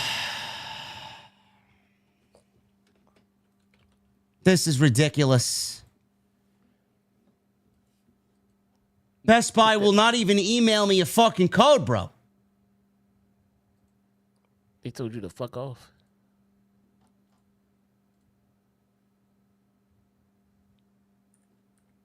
I had it, chat. My bank thought it was spam. I had to click OK on the order. Oh, my goodness. Now I can't even add it on Target. Can't add it.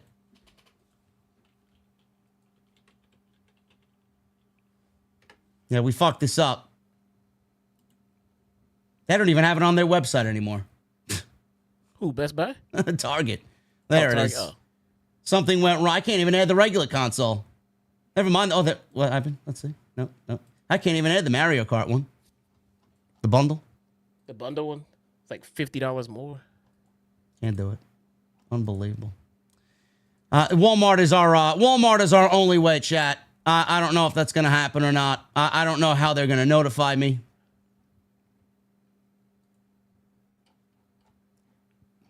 Best Buy refuses to email me a fucking code. I will send you a code in a couple of minutes. One-time code.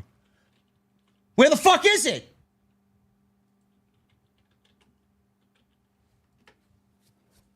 I'm destined to be in this Walmart line. This deal is almost gone. All right, so we get Josh Alexander, Konosuke Takeshita versus Will Ospreay, Brody King. We get Ospreay and Takeshita begin the action. The bell rings. The two lock up. Alexander attacks Ospreay from behind, then levels him with a double kick elbow along with the Takeshita. Ospreay lands an atomic drop on Alexander and looks to land a standing moonsault, but Ospreay cinches in an ankle lock on Alexander. Alexander responds with a body slam and a knee to the neck and tags in King. King fires off strikes on Alexander in the corner and then jams his boot into his neck. Ospreay tags in Takeshita, clocks Ospreay from behind. They come back from the break. King tags in and connects with a back body drop on Alexander. He lands a clothesline on Takeshita and levels both of them with a tope suicida on the outside. He stacks the two men on top of one another on a chair and delivers a crossbody, dumps Takeshita back into the ring. Ospreay tags in and lands a double stomp on Takeshita, and he's on top of King's shoulders. King then lands a Death Valley driver onto Takeshita on top of Ospreay's knees. That was a sick spot. That was a crazy spot. Like, that had to hurt, man. I don't know why you put your knees up like that instinctively, but that cannot be good for one's knees, man. No. Takeshita catches Ospreay with a Blue Thunder bomb and tags in Alexander. Alexander looks to land a C4 on the King, but King blocks it and connects with a cannonball onto Alexander in a corner. He goes for a pin, but the referee misses the pinfall after Archer hops up on the apron to distract him. The loser, Lance Archer, is out here again because he is in the Callis family, so he'll always be a winner in that regard. And by the way, I love Lance Archer. It's just they treat him like a loser. He is always going to be a loser for these people. Pretty much, man. Ospreay levels Archer with a tope suicida and then flies off the top rope. Alexander catches him with a right hand and a powerbomb. Takeshita lands a boot on the King in the corner, follows up with a German suplex, and Alexander delivers a German suplex to King. Takeshita then connects with a running knee on the King, and Alexander follows up with a C4 with the win. Josh Alexander finally looks strong. Well, this is his second win, actually. He looked strong the last time, but he started off with an L. Josh and Takeshita wins. After the match, Takeshita and Josh Alexander continue beating down King and Ospreay in the ring. Archer lands a choke slam. Ospreay, as Kyle Fletcher saunters down the ring, because he just came, I'm the big shit in town, does Fletcher. But Hangman came out behind him because he said he's going to find Fletcher and kick his ass, and he did. But then Trent Beretta and Rocky Romero attack Page from behind on the entrance ramp. They continue beating him, Ospreay and King down. You know, it feels like this is faction warfare in AEW now. There's just a lot of damn factions at this point now. And they're kind of just all over the place. Like, we don't know who's in, who's out. Hurt Syndicate, Callis family, conglomeration, what's going on with the Bucks, what's going on with these guys. I mean, there's a lot of factions going on. And in all of these factions, they're either growing or losing members. There's no certainty right now. It's like, what is going on with these damn factions, man? Yeah, I don't know, man. And the funny thing is, I'm not interested in any of these fucking factions, to be quite honest with you. Like, the Don Callis family is just riddled with talent. I just don't give a fuck about them because the group previously, the 4 other iterations of the group have been fucking pointless. They're losers. Yeah, and I think, look, man, I understand they have to do something with Trent. And Trent does look good. You know, it looked like it'd be a nice fit in the Callis family, but I'm going to be honest here. It feels like the Callis family was perfectly rounded off with Takeshita, Fletcher, and Josh Alexander. Yeah. That's it. I'm not going to lie. That would be, I mean, Trent, maybe, I'm sure, fine. Lance Archer, I mean, the guy's a loser. I think those 3 would have been solid. Trent Beretta may work out. It may work out just fine. But I'm not too sure why Lance Archer is there. He hasn't really gotten over on any level at all. I don't think Trent Beretta's got a fair shot. And I think a spot on the Don Callis family might be a good, solid attempt to make. I don't know. We'll see how that goes. But I think the 3 that they had when we thought it was just those 3, I think that was the solid Don Callis family right there. I think that was the solid pick. And we'll see. We get Chris Statlander versus Jamie Hayter in the semifinals match for the Women's Owen Cup. Man, I enjoy watching this match, bro. What about you?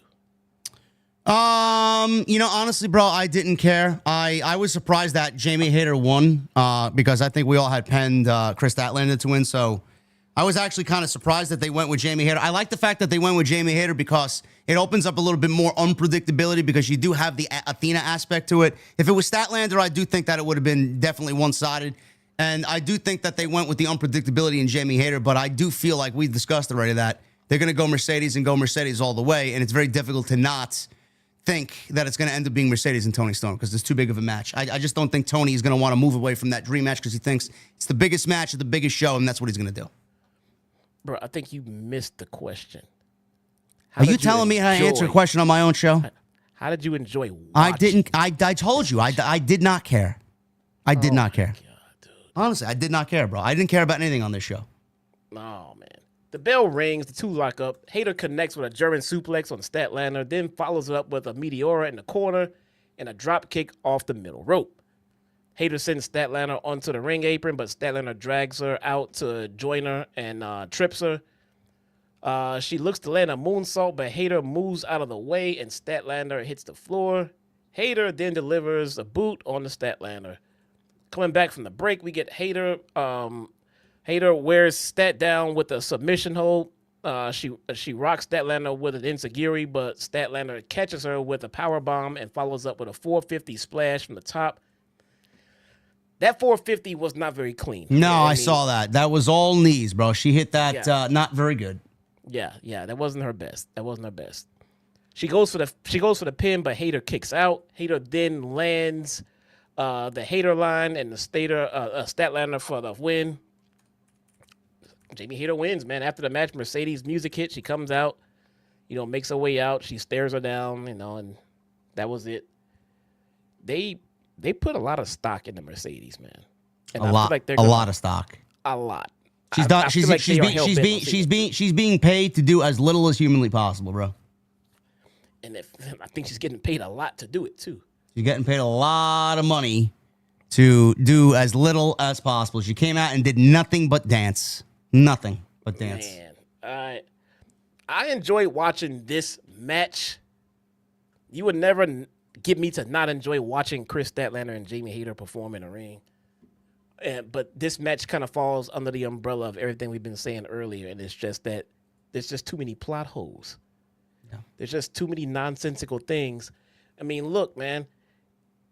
We could sit here and play along. We could sit here and play the kayfabe game with you and pretend that everything makes sense.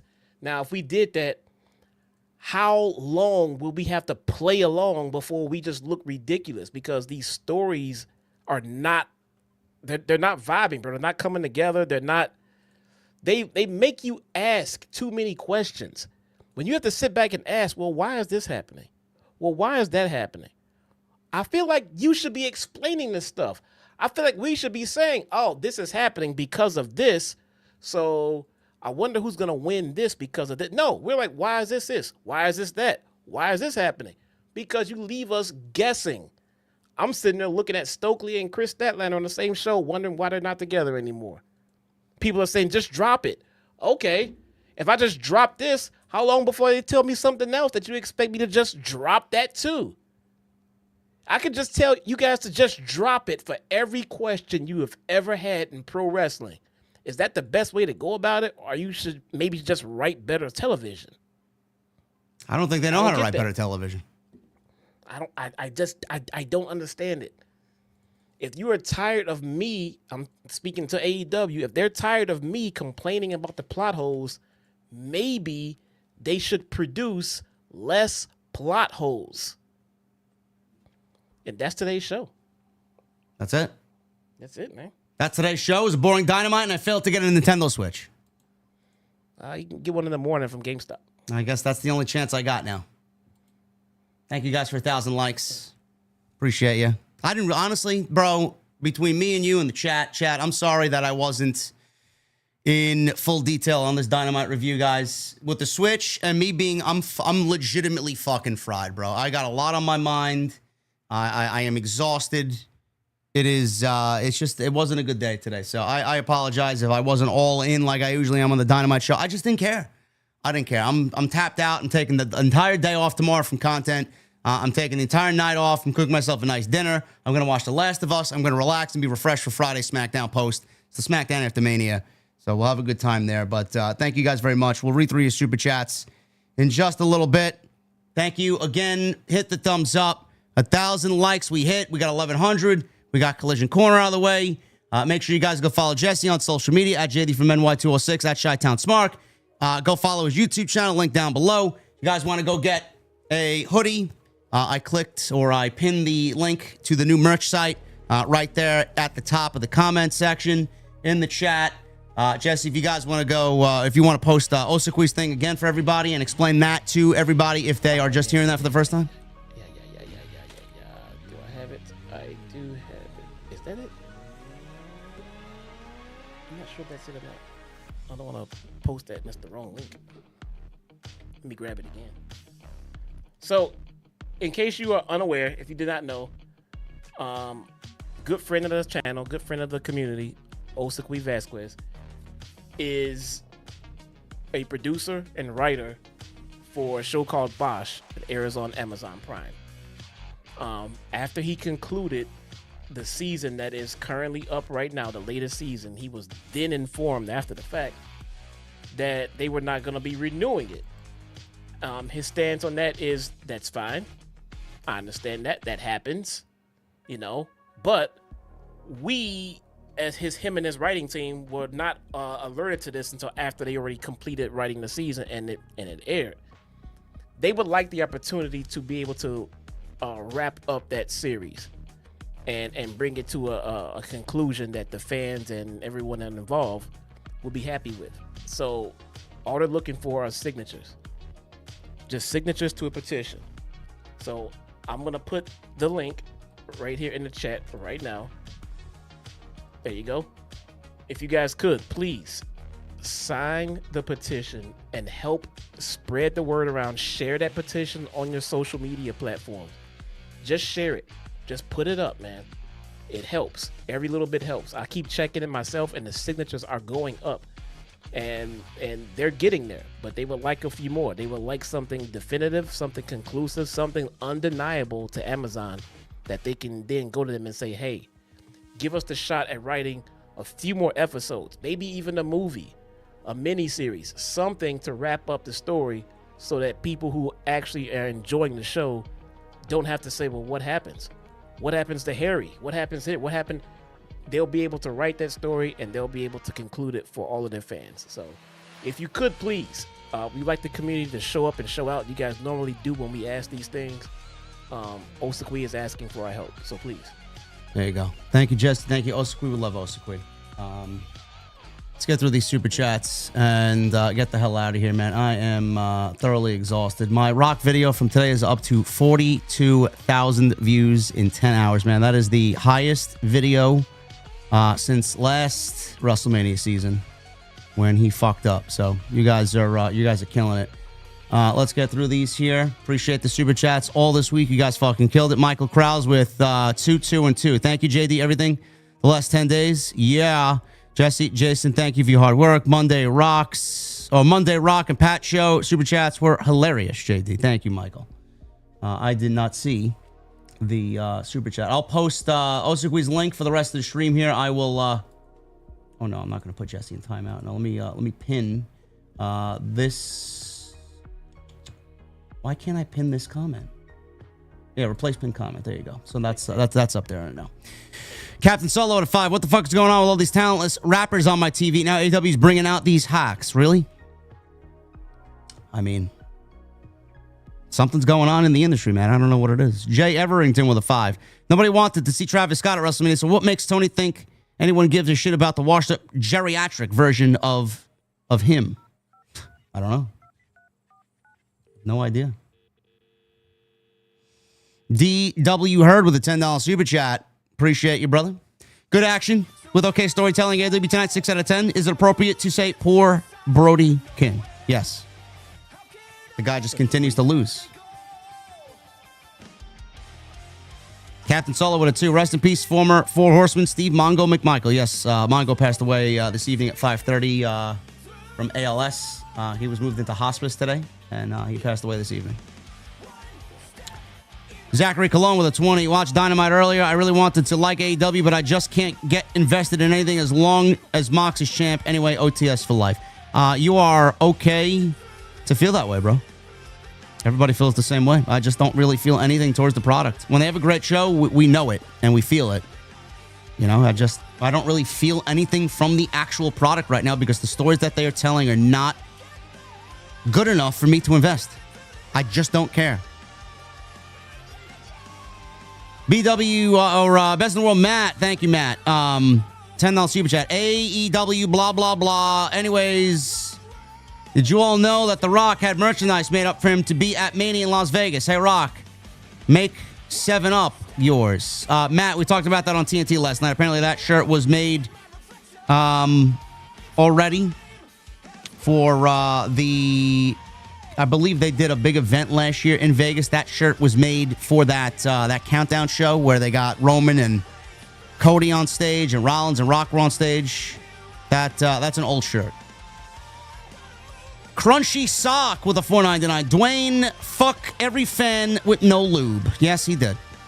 He absolutely did. Matthew Carruthers with a 100. Thank you, brother. Tony Brown with a 5. Quite frankly, I'm here for female ass tonight. I didn't get my feel, so it's NXT.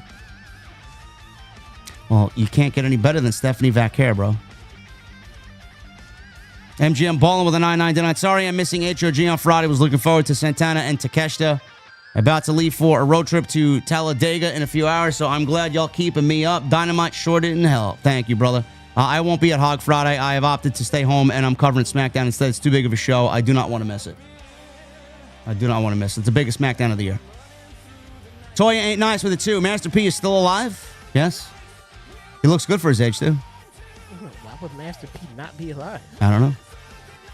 I thought you would think he was ancient, bro. You think he'd be like 90 years old? You think he's 100? You think he's a drug addict or something? I don't know. I am still in line at Walmart. I don't think that's going to happen tonight. Jeffrey K with a 9.99. JD, who's Master P? I know who Kerry King is. That was amazing. What would it take for you to forgive The Rock? He knows he fucked up. At this point, bro, I don't care. I'm done with The Rock. I don't know what happened. I heard there's some kind of heat with The Rock and everything going on back there, but Yep. I don't think The Rock just decided to not show up. I don't think he was just like, nah, fuck it. So something happened. There's a whole something that happened. Unless I missed that story or that leak, I don't know what it is, but I would love to know what changed and why everything went the way it went. I don't know. Something's going on backstage. Something that we don't know of. Yes, something big. Yeah. Something that we might not ever find out, to be quite honest with you. Joey Taylor with a 5. Why is WWE going to bring in a former stripper turned rap star, Cardi B, to host SummerSlam both nights? I don't know, bro. Something's going on with the rap industry in WWE and wrestling, man. I don't know what's going on. Well, how does he make it a point to mention her previous employer? Was she really a stripper? Yeah, she was. Oh boy. Like nobody said, like, why'd they bring in Travis Scott, who used to push carts at a grocery store, turn rapper? No, but if you're a stripper, you have to mention exactly what she used to do. Yeah. Bro, chat, the Last of Us, I haven't watched it yet. I played the games, okay? I don't know why everybody's saying episode 2 was so heartbreaking, bro. If you played the game, you know how heartbreaking it is, okay? Bro, you kind of know what's to come. Yeah, I have not watched the new series yet. I mean, on Max, what does it pick up? Picks up with episode 2? Or does it start over from 1? No, I mean they go into the second game. They go into the second game. Oh, okay. Yeah. I haven't started yet. Maybe I'll watch it. I don't know. Gavin Deeth with a $5 super chat was hoping Master P announced he sold Hog to Tony so we could get a new commentary team to replace Collision. Bro, they would never put me on commentary. They would never put me on commentary. Master P is not. I don't know anything about Master P's involvement in Hog. I don't. It's none of my business. Revol with a 2. Mercedes with another belt incoming. That's the idea. That's the idea. Mr. Premium with a $4.99. The simplicity of online shopping and technology displayed by JD from the NY206 tonight. Hope it all works out, man. Yeah, bro. I mean, I didn't really expect me to sign into every fucking website just to buy a goddamn video game. But what happens. Best in the World Matt with a 5. JD, please upload the CC segment on the other channel this week. This is great. Gracias. Captain Solo at a 5. The rappers bought all the Nintendo Switch 2s. Yeah. Elijah with a 5. JD is the GOAT. Thank you, Elijah. Sidro. Watched movie about beavers. Best damn documentary. Kevin Dunn's favorite. Walmart. Just got mine. I'm still in line, bro. It says hold my spot and keep shopping. What the fuck am I waiting for? Do I gotta look it up again? How are people walking out with Nintendo Switches, man? I'm still waiting on fucking line here.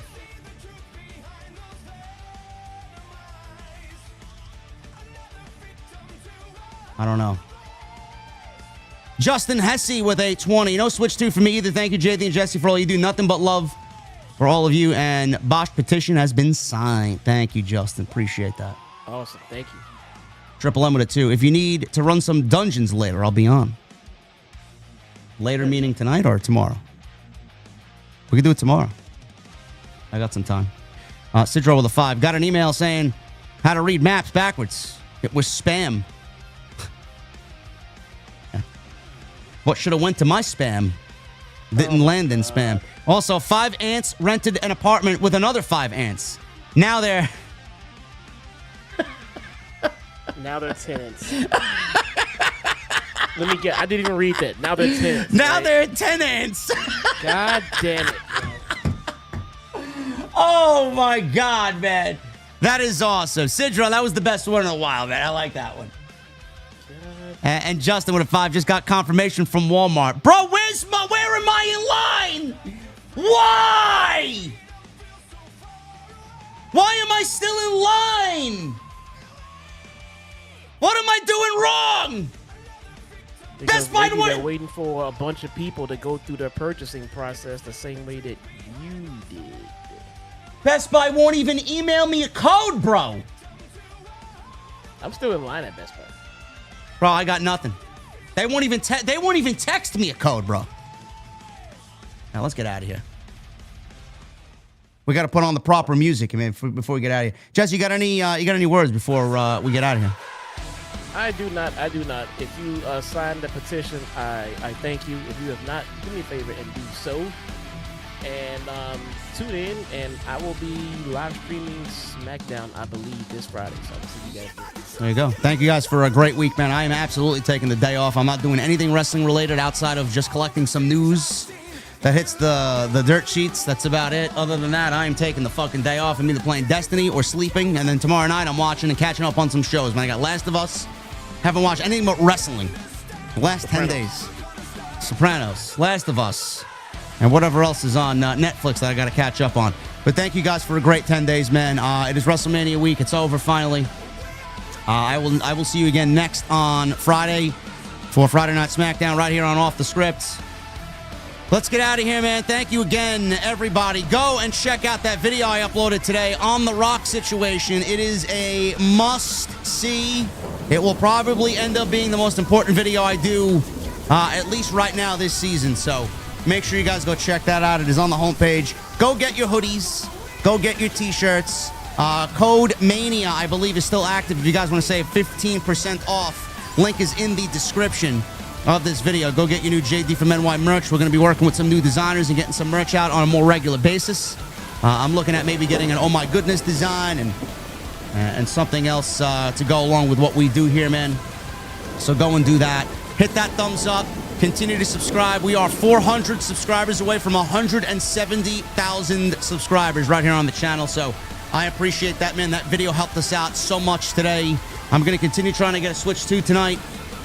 Go check out the rest of the content, all the WrestleMania stuff, Raw After Mania, and the WrestleMania streams themselves. They're all on the homepage. And please leave me a comment down below. It truly helps us out in the algorithm. Again, I'll be live on Friday night for the SmackDown after WrestleMania right here on Off the Script. Thank you guys very much, and I'll see you later.